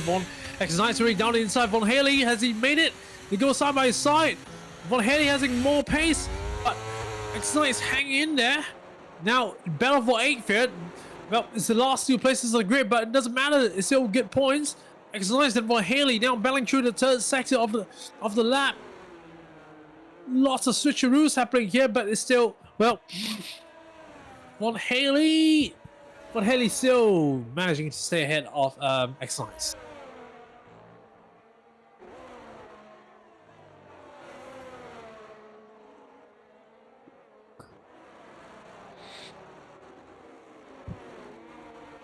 So we do have, well, Canada ahead of Techromancer still, ahead of Daki.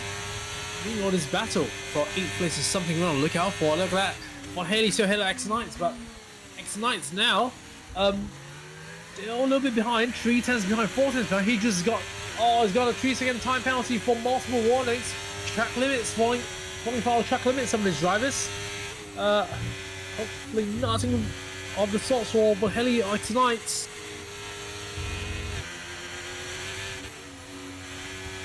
Now X9s still somewhere behind Von Haley.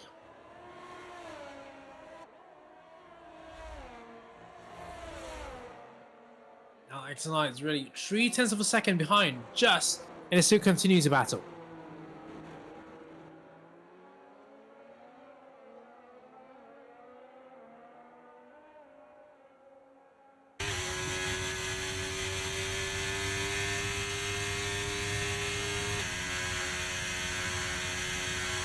So, gap now starting to pull up a little bit. 8/10 of a second. I think these two drivers still pretty closely contested for. So now we see, we have Maple Leaf and Hedris getting a little bit closer once again. Once again, Hedris not having the momentum to bring his car across 10:19 and losing the time once again. Meanwhile, X9's getting very close now. Then Von Haley's made a mistake. Von Haley's run wide. X9 goes through. X9 goes up to P8. True mistake from Von Haley. And now he's set free. He set his sights on JW right in front of him. Von Haley not letting someone go. He's trying to fight back. But I don't think it's going to work out. Von Haley now. Can I see if the answer to X9 can try a voracious dive bomb through the turn 1. He's going to try the dive bomb. He dive bombs. And that was nothing more than a Max Verstappen move. And he runs wide, and I think it's game over. That was voracious in its most, but well, you don't bite off more than what you can chew.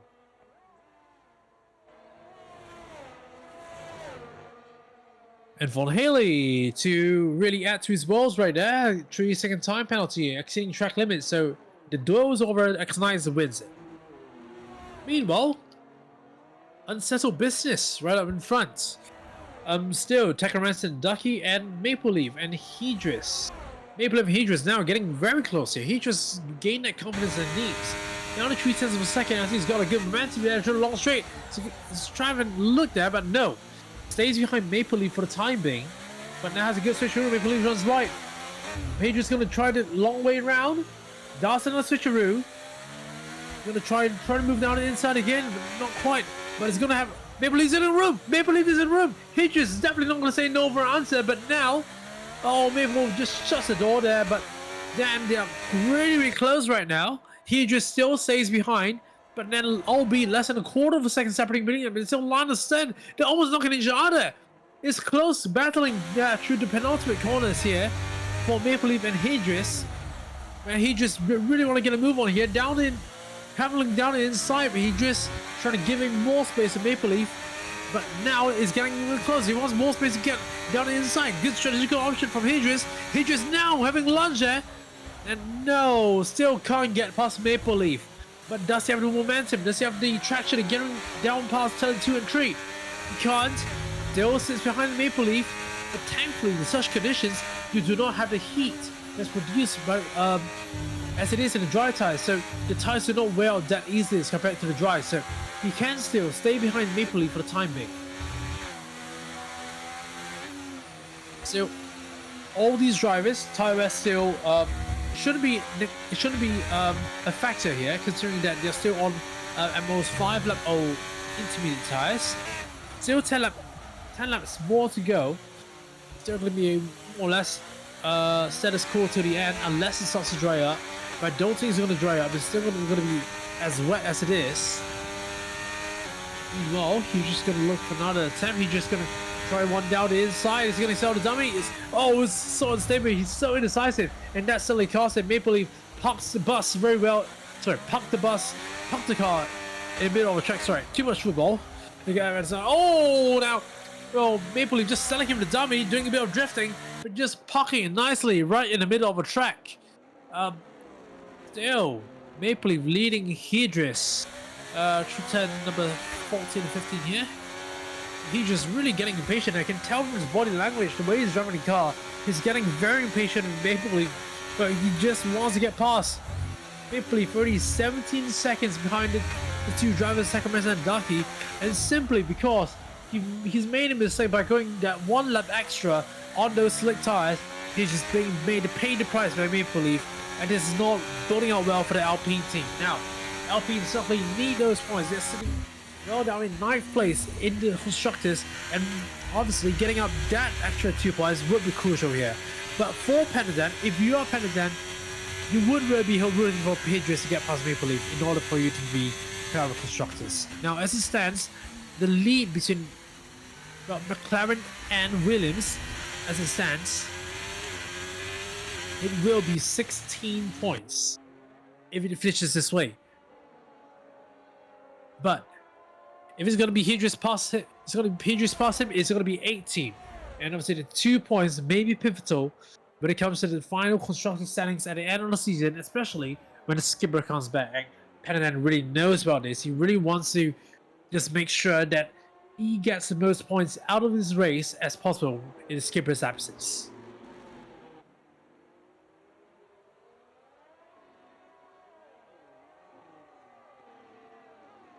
They're just starting to hang back a little bit. They get now up to 0.6 of a second behind Maple Leaf, 0.7 now. Just cool down his size a little bit.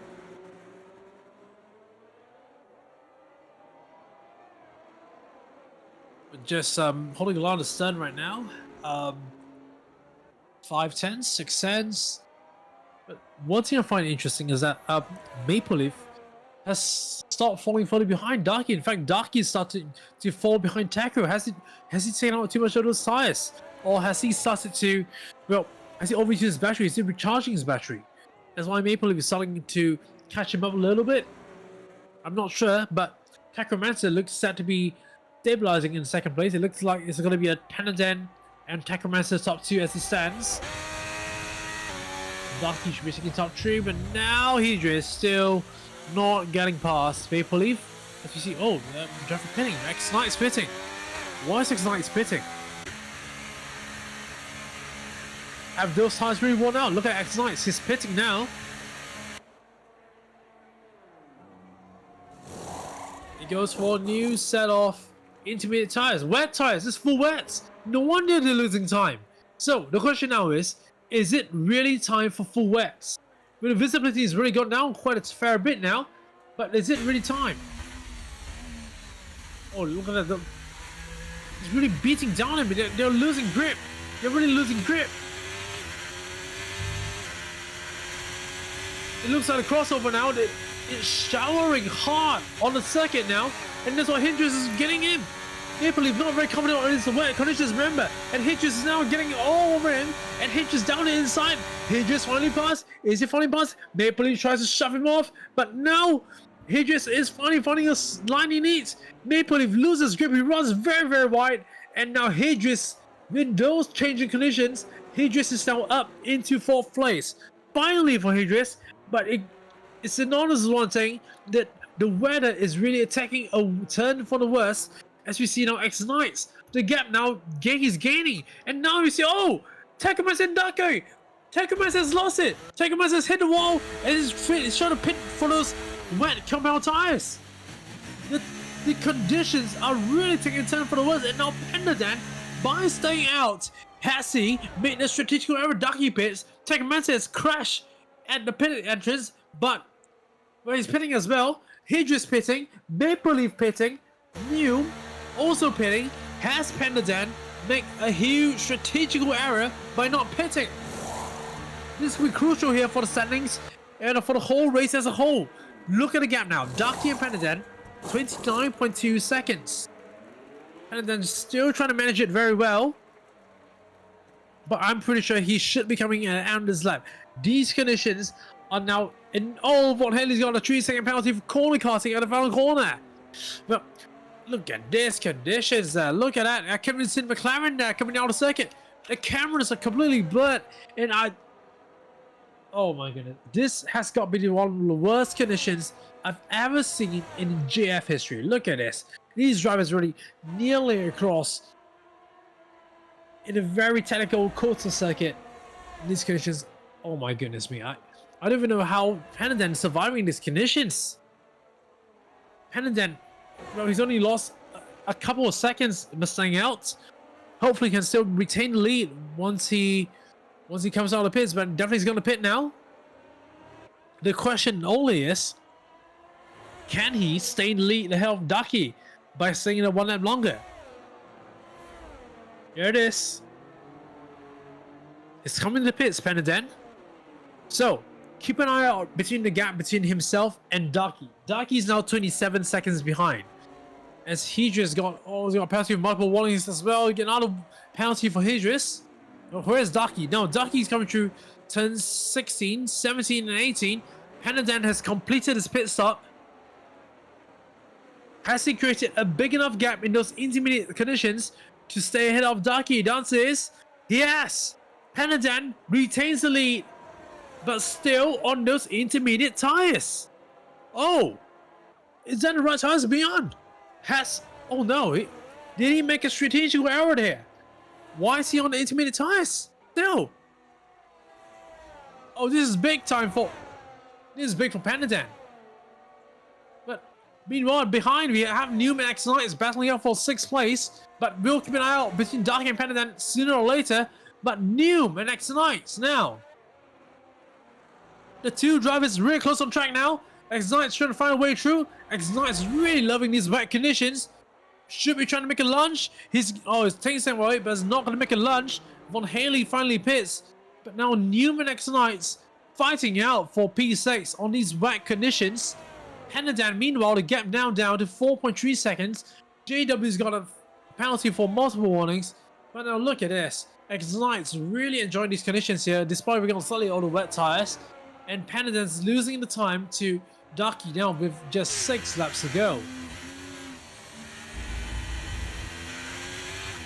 We're nursing these conditions out of Newman X-Knights now. X-Knights has no penalty as well, don't forget. Hydris, well, he could be dropping down to 7 if he gets some more penalty. He really needs to be careful here. X-Knights, well, dark horse for tonight, obviously. Really closing in. Oh, he's made a mistake. Now drop back over the second away from Newman now. Out in front, they got 4 seconds. The gap between Pendadan and Ducky. Is Pendadan going to pit? Keep an eye on Pendadan. Pendadan's not pitting. He's continuing out. but the gap's falling and falling and falling. Now 3.6 seconds, the gap between himself and Darky. Darky is slowly eking out the lead of Panadan, and this is not turning out to be as comfortable a win of Panadan as he really wanted to. He's losing out to Darky, and the gap's now down to less than 4 seconds now. He's not really enjoying himself in these conditions. Was that a strategical error there for Panadan? He's lost a lot of time in these conditions. And yes, we know Darky is slower in the S corners. He does not take the S corners with such confidence as Panadan, but the conditions are here to stay. It looks like Panadan, with that strategical error, there it is. You can see Darky in the background of the screen. Darky is really closing in now in this technical part of the circuit. Darky is really taking a chunk out of time of Panadan. You can see him on the same screen now. Panadan and Darky. Gap now as it enters through the back straight. 3 seconds flat. And at this stage, Darky is expected to catch up Panadan by the penultimate lap of this race if the conditions stays as it is. You can deny that. Panadan could be denied the race win. This is crucial for the standings here. If Darky takes over Panadan, Skipper will stay as our current driver's champion. Pretty sure Skipper, if he's watching the stream, you'll be rooting for Darky. You'll probably, come on Darky, check over Panadan so I can start the second half of the season at the top of the standings. You want to start the new year? They say you have to end the new year. Sorry, you had to end the previous year, start the new year on a good note. That's what Skipper wants to do. He wants to make sure that he starts the year on a high, and that's, I'm pretty sure Panadan will be taking the same too. He wants to start defending. Meanwhile, X-Nice has got past Noom for 6th place. As we speak, is Noom going to put up a fight as well? Oh, he's going to put up a fight. Noom's going to down the inside. Noom's fighting back to the back straight. Down the inside they go. And side by side through turns 12 and 13. Now, Noom's got past X-Nice again. Holy crap. You see X-Nice trying to find a way. Oh, switcheroo. That's a good dummy. A smart dummy from X-Nice. And he's going to deny. X-Nice has gone in past 10-15. Smart move by car number 66 X-Nice.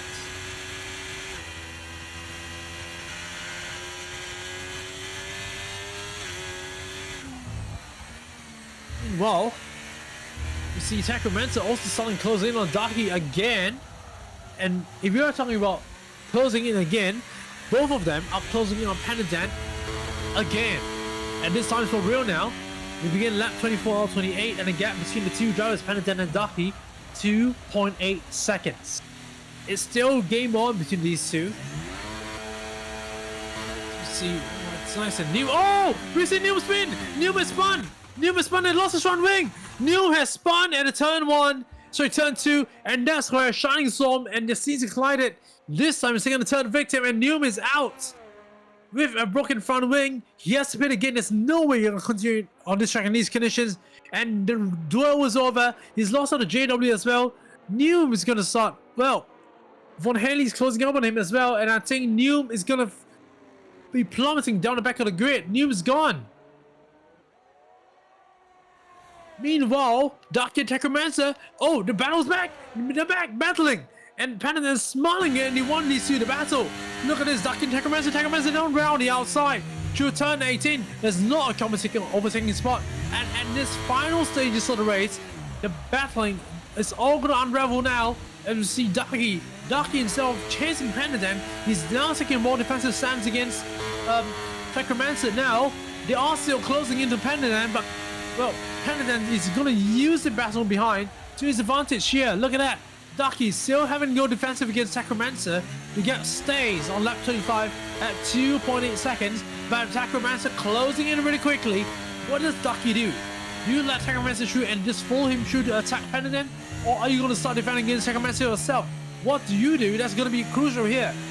But once again, Darky, with that gap, he's really starting to get another chunk of time on Panadan. Once again, the gap now 2.4 seconds as they enter through the back straight. And I think this is going to be crucial here. Look at that, the two. They're fighting now. Techromancer now on the outside. Round the outside on the turn 10. And he's past Darky. What an extremely phenomenal move from Techromancer. But they've lost a second back to Panadan. And that, as a result, well, I think Panadan's going to take the win now. Darky choosing to go defensive. And now He's not only lost the place, he's lost time to Panadan as well. Technomancer once again good defensive with Ducky hitting back up Technomancer. And now they've lost even more time to Panadan. 4.5 seconds now to get to Panadan.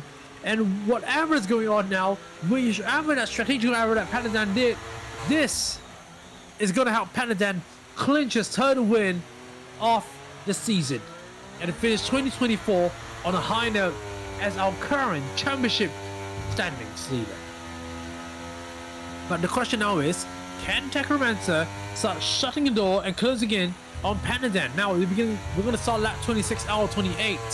But now we see Panadan, well, we get now 3.8 seconds and his ultimate 2 now. Darky and Technomancer, I think Darky is going to stop. He's not going to go offensive anymore. He's going to stick behind Technomancer and going to see what Technomancer can do. What pace does he have? Keep an eye out on this lap. This is a crucial lap between these two, and Darky goes very, very wide. I think game over for Darky. Is going to be a top 2 Panadan and Technomancer now. Darky tried, but he just can't get a car start. Maple Leaf meanwhile has got a 3-second time penalty for multiple warnings as well. 5 out of 9 drivers having track limits violations there. But meanwhile, Technomancer indeed is starting closing a little bit on Panadan now. 3.5 seconds gap between himself and Panadan, but Panadan, as what I'm seeing, should have time on his side and finish the race before the gap gets even a little bit too close between himself and the 2 behind him. Well, meanwhile, looking at the penalties there, we have Hedris and Von Haley with 6 seconds, Maple Leaf, JW, and Neum with 3 seconds. Question now is, X-Nice also starting to close in a little bit on Hedris. Can he get within a 6-second window to get P5 over Hedris? We shall keep looking at that. But meanwhile, what we're interested in now is the gap between him, Panadan, and Technomancer. 3.5 seconds now, the gap as they complete sector 2 out of 3 on this lap.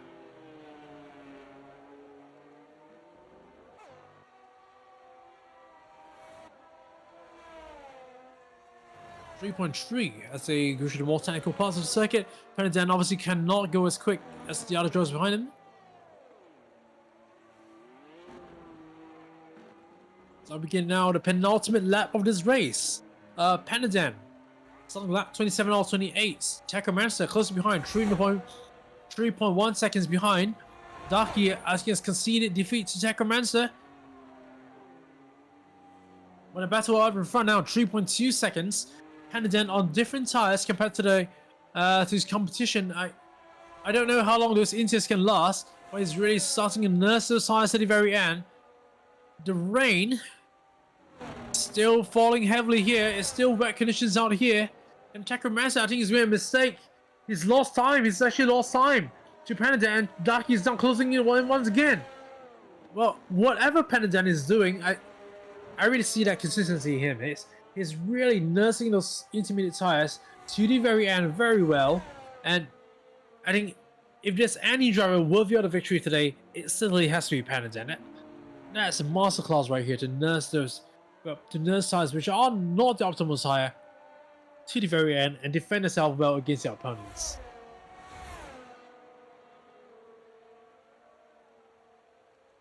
What a race we've had here. Now Darky now back into the equation again.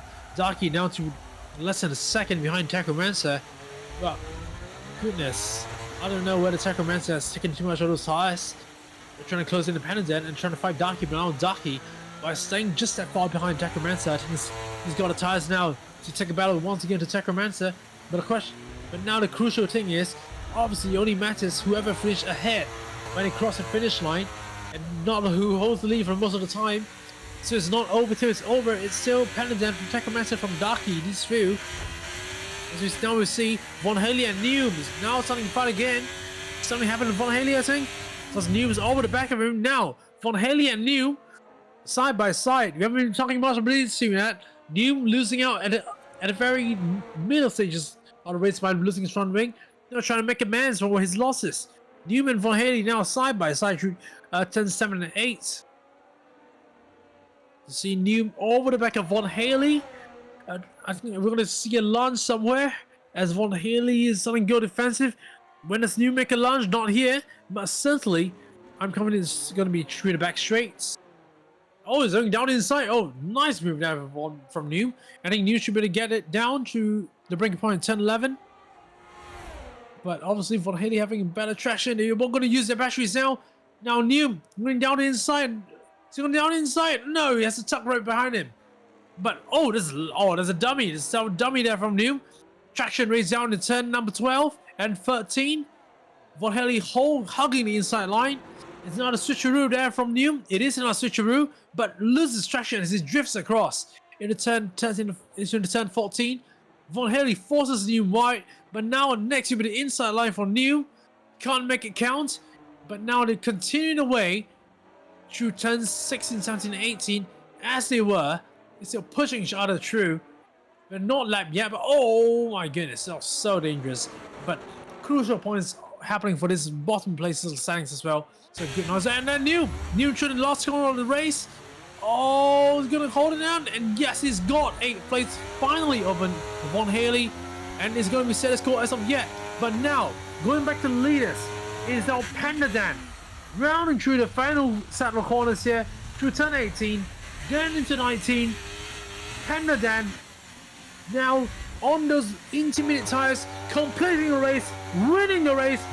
Race win number 3 for Pandadan once again, and now taking the lead of the Drivers' Championship. Pandadan and McLaren, and extending his lead with a Grand Slam finish for Pandadan. Fantastic job from Pandadan to finish first place once again. Taco Manson in second, Darky in third, Maple Leaf will finish ahead of Hedris, who will then finish ahead of X-Night as it stands.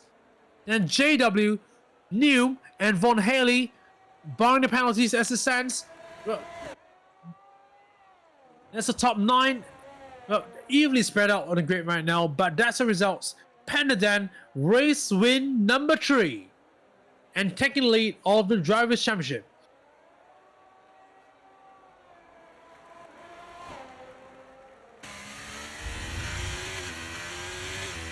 I remember when was the last time in JF seasons whereby we entered the new year with the top 2 in the driver standings tied on points. I don't think we've ever seen that before.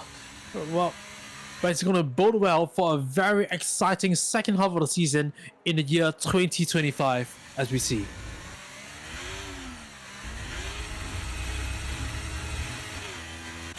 It's nice. Oh, it's nice finishing just within 0.2 of a second between himself and Hedris. It's very close to everything X-Nights. But certainly strong drive from the house driver. But now we're just waiting for Vroom and Von Haley to complete the race. There we go. New slowly nursing his car around the final corner and finishing 8th place. Great finish. Von Haley now the final corner, and yes, it's P9 for Von Haley.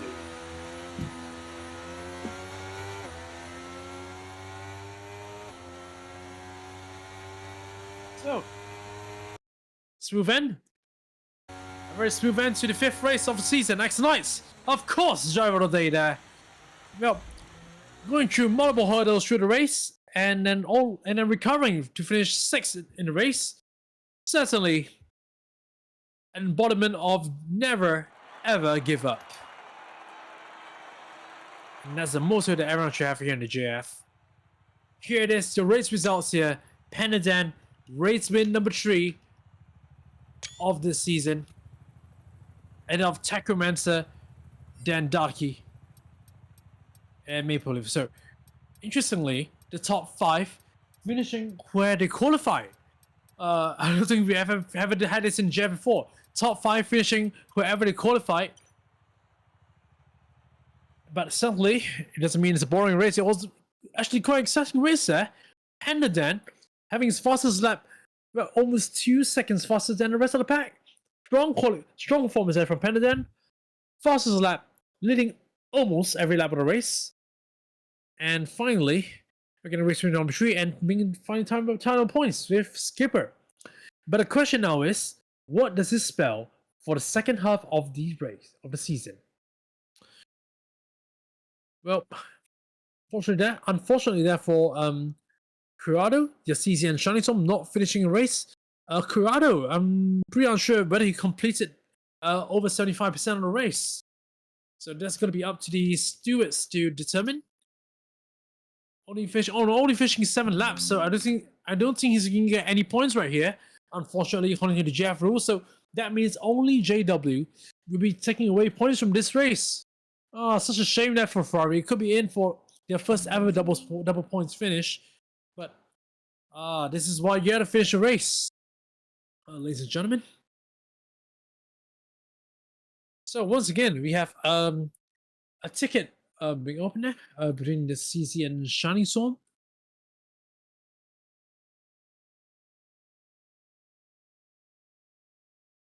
So, yeah, a very disastrous first lap of the race and culminating in a wet race, a dry to wet race, a good thriller with multiple overtaking moves without DRS moves here.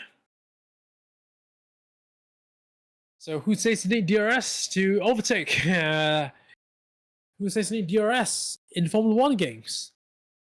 Pure action all the way through the 28 laps that we saw earlier. I'm pretty sure that the drivers will be discussing this dry to wet thriller, from dry to intermediates to full wets that you haven't seen that before. But we're not devoid of any action tonight, as now we head into New Year celebrating what is going to be chipping out to a very, very strong season indeed. So meanwhile, rounding out our final, speaking of final of the season, let's have our final podium interview of the season as we speak. So obviously, we have our top three here: Ducky, Techromancer, and Pandadan. Once again, Pandadan, no stranger to the podium interviews. Every single race so far. Pandadan has continually appeared on our podiums for the past 5 races, and here it is, the top 3 drivers here: Pandadan, Ducky, and Techromancer. So once again, welcome to the podium interview. I believe 3 of you no stranger to the podium interview session. Once again, permanent fixture for the 3 drivers here, with the exception of Skipper. So once again, very strong race for the 3 of you. It has been a very tough race in the wets. First up, Techromancer. Well, once again, welcome to the podium. Thank you. So Good to be back. once again, yeah. So it was really intense racing between yourself and Ducky. So take us through all the virtual battling between yourself and Ducky. How different was it in the wets compared to the dries? In dries, me and Ducky were on similar paces, but in the wets, I just had my moment, and I had good pace, so I kept on it, and yeah, it was intense. Rare strategies. I spun out as well, but I came back strong, so I'm happy with the results. We did see you spin towards the pit entry, especially when conditions became worse. You also crossover between the intermediate tires and the wet tires. So take us through that spin. What happened while entering the pit lane?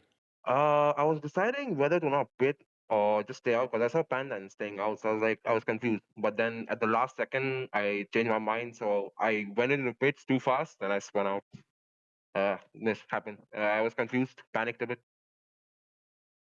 Yeah, Oh, but no. I come back. I had to go full pace to catch up Well, Ducky again.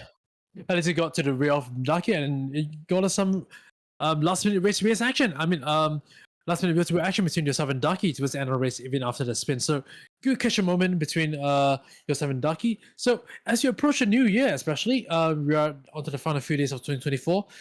What is your New Year's resolution for 2024 in this championship? Try and keep P3 in the championship. Just gotta stay ahead of Ducky. Keep the fight. Keep him keep him far away as I can. So I don't lose P3. That's my goal.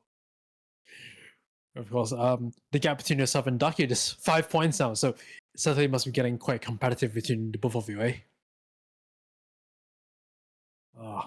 Well, that's all for Takamatsu. Thank you, Takamatsu. And now moving on to second place, Ducky. So, hi, Ducky. Welcome to the podium once again. Second place. How does it feel to be on the podium? Yo, hi. I'm pretty sure I'm third. Yeah, I'm pretty sure I'm third. I finished behind Tecro. Yeah, no, it's okay. Okay, yes. Yeah, I mean, it's my first podium for JAF, so it's quite nice. But it was a tough race, definitely. I mean, it was on wets, full wets, on one of the most technical tracks on the calendar, so it definitely wasn't easy. My wet pace, like my dry pace, is fine. I think I was almost pulling a gap to Tekro, but once the wets came in and once it started raining, my pace just kind of fell out. I was wheel spinning everywhere, and yeah, I mean Tekro's a good wet driver. Like I seen in Monaco as well, how I got pole and everything. So props to him. It was a good fight, and yeah, it's quite fun. But the gap between yourself and Takamansa, just 5 more points here. Over here. And obviously between yourself and the 2 leaders, Skipper and Panaden, 35 points. So talk us through your championship's chances for the remaining few races of the season. How do you think will your championship look for the remaining few races? Well, I mean, I would say Monaco, like the past 2 tracks, Monaco and Texas were one of my worst few tracks, and it didn't help that there were wet sessions throughout, like Monaco for quali and uh here for the wets. So I'm hoping the next few tracks is the ones that I'm a bit better at. I hope my pace can pull through and keep fighting for P3. I feel like for P1 and P2, Skipper and Pandaren are a bit like they're on another level, I would say.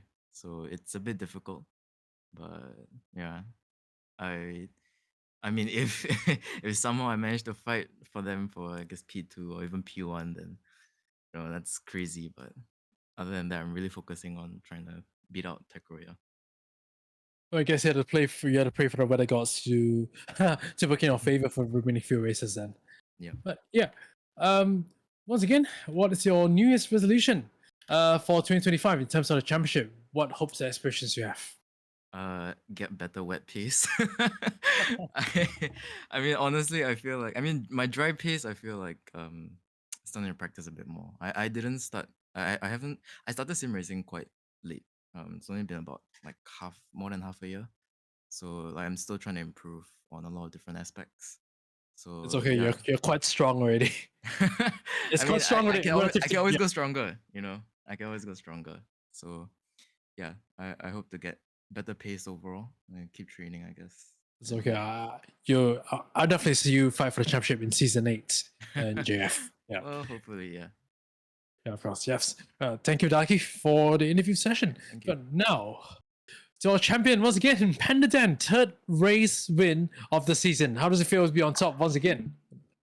Everyone, yeah, it feels great to be back on top again. Coming into this race, my number 1 goal was to get maximum points out of this, as Keeper is like 26 points away, so I needed fastest lap and the win in order to tie with him. So my goal coming to this race was to just win the race and get fastest lap together to close the gap.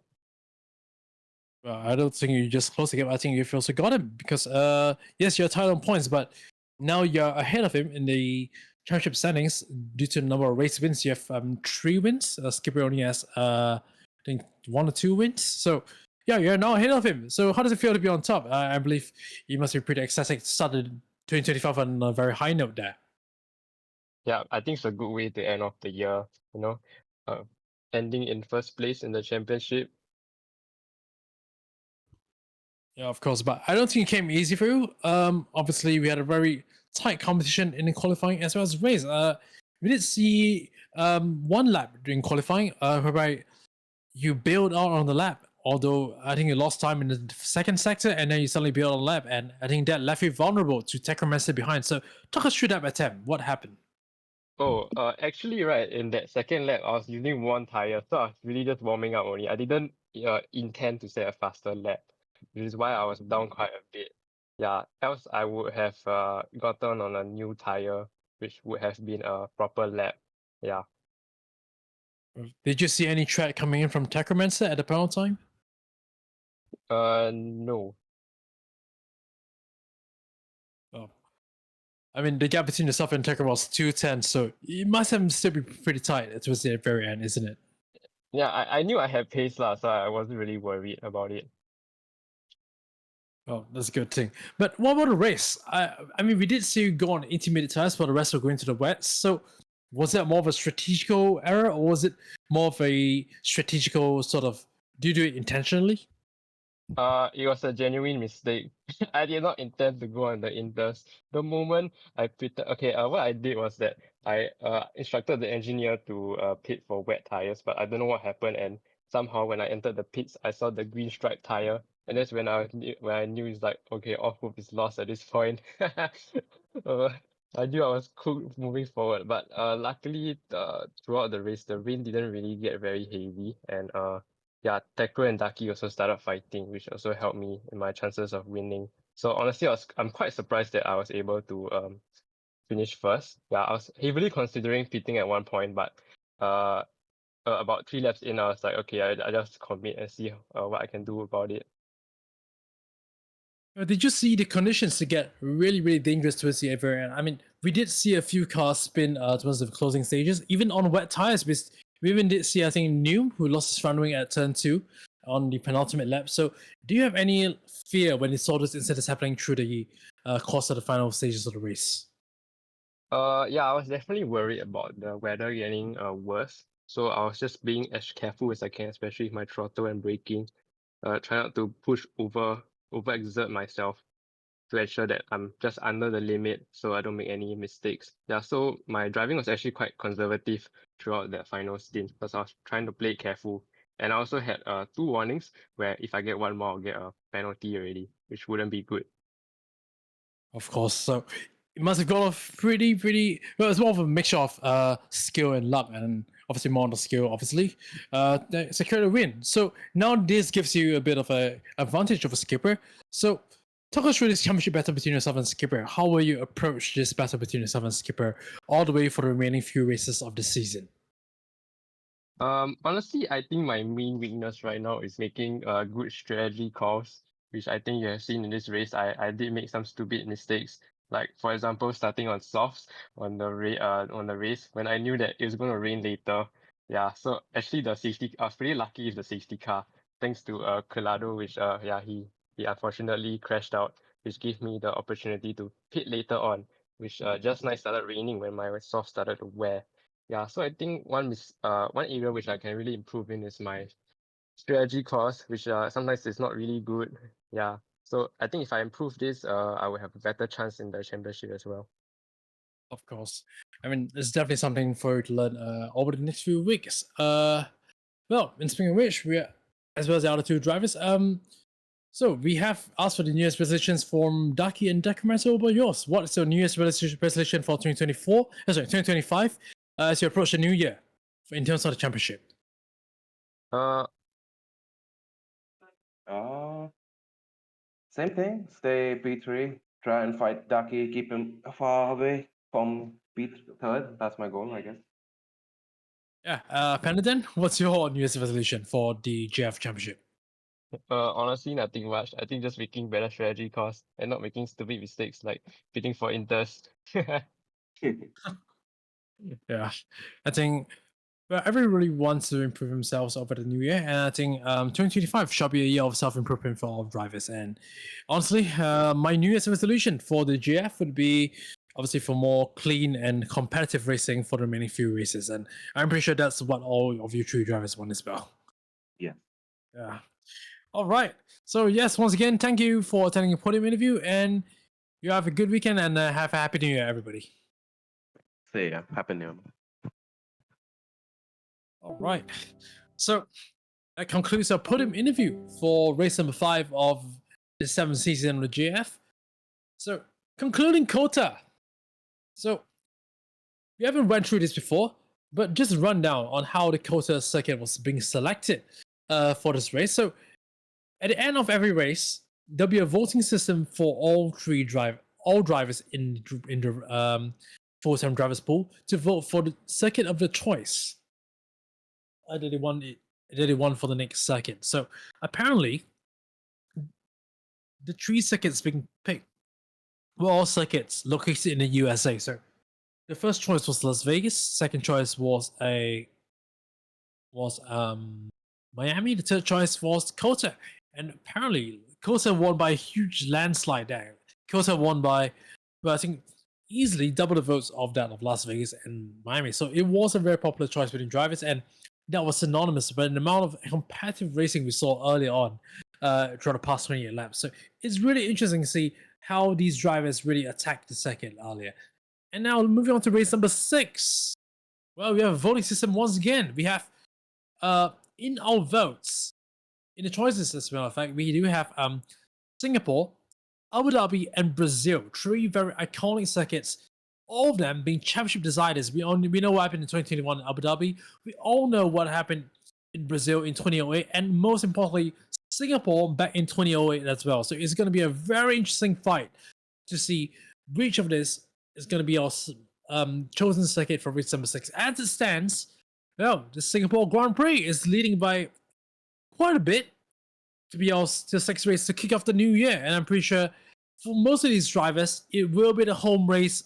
And I'm very confident that these drivers will really want to start the season on a higher note. And a circuit that they're all familiar with. I mean, even we're all familiar with as a commentator, the Singapore Grand Prix has always been featured in every JAF season so far, the home race. And I'm certain that every driver will really pick as a popular choice. But meanwhile, before we conclude this and very exciting year 2024, 5 races in so far, we are entering the new year 2025 with 2 drivers, our 2 title protagonists, tied on points. So it's all to play for in the year 2025. So without further ado, we're going to head for a long break and see you on the 11th of January for a very exciting second half of the season. So without further ado, definitely we want to wish you a very, very happy new year and great aspirations and luck for the year 2025. Have a great weekend and enjoy a long holiday. Happy New Year, everybody, and see you again.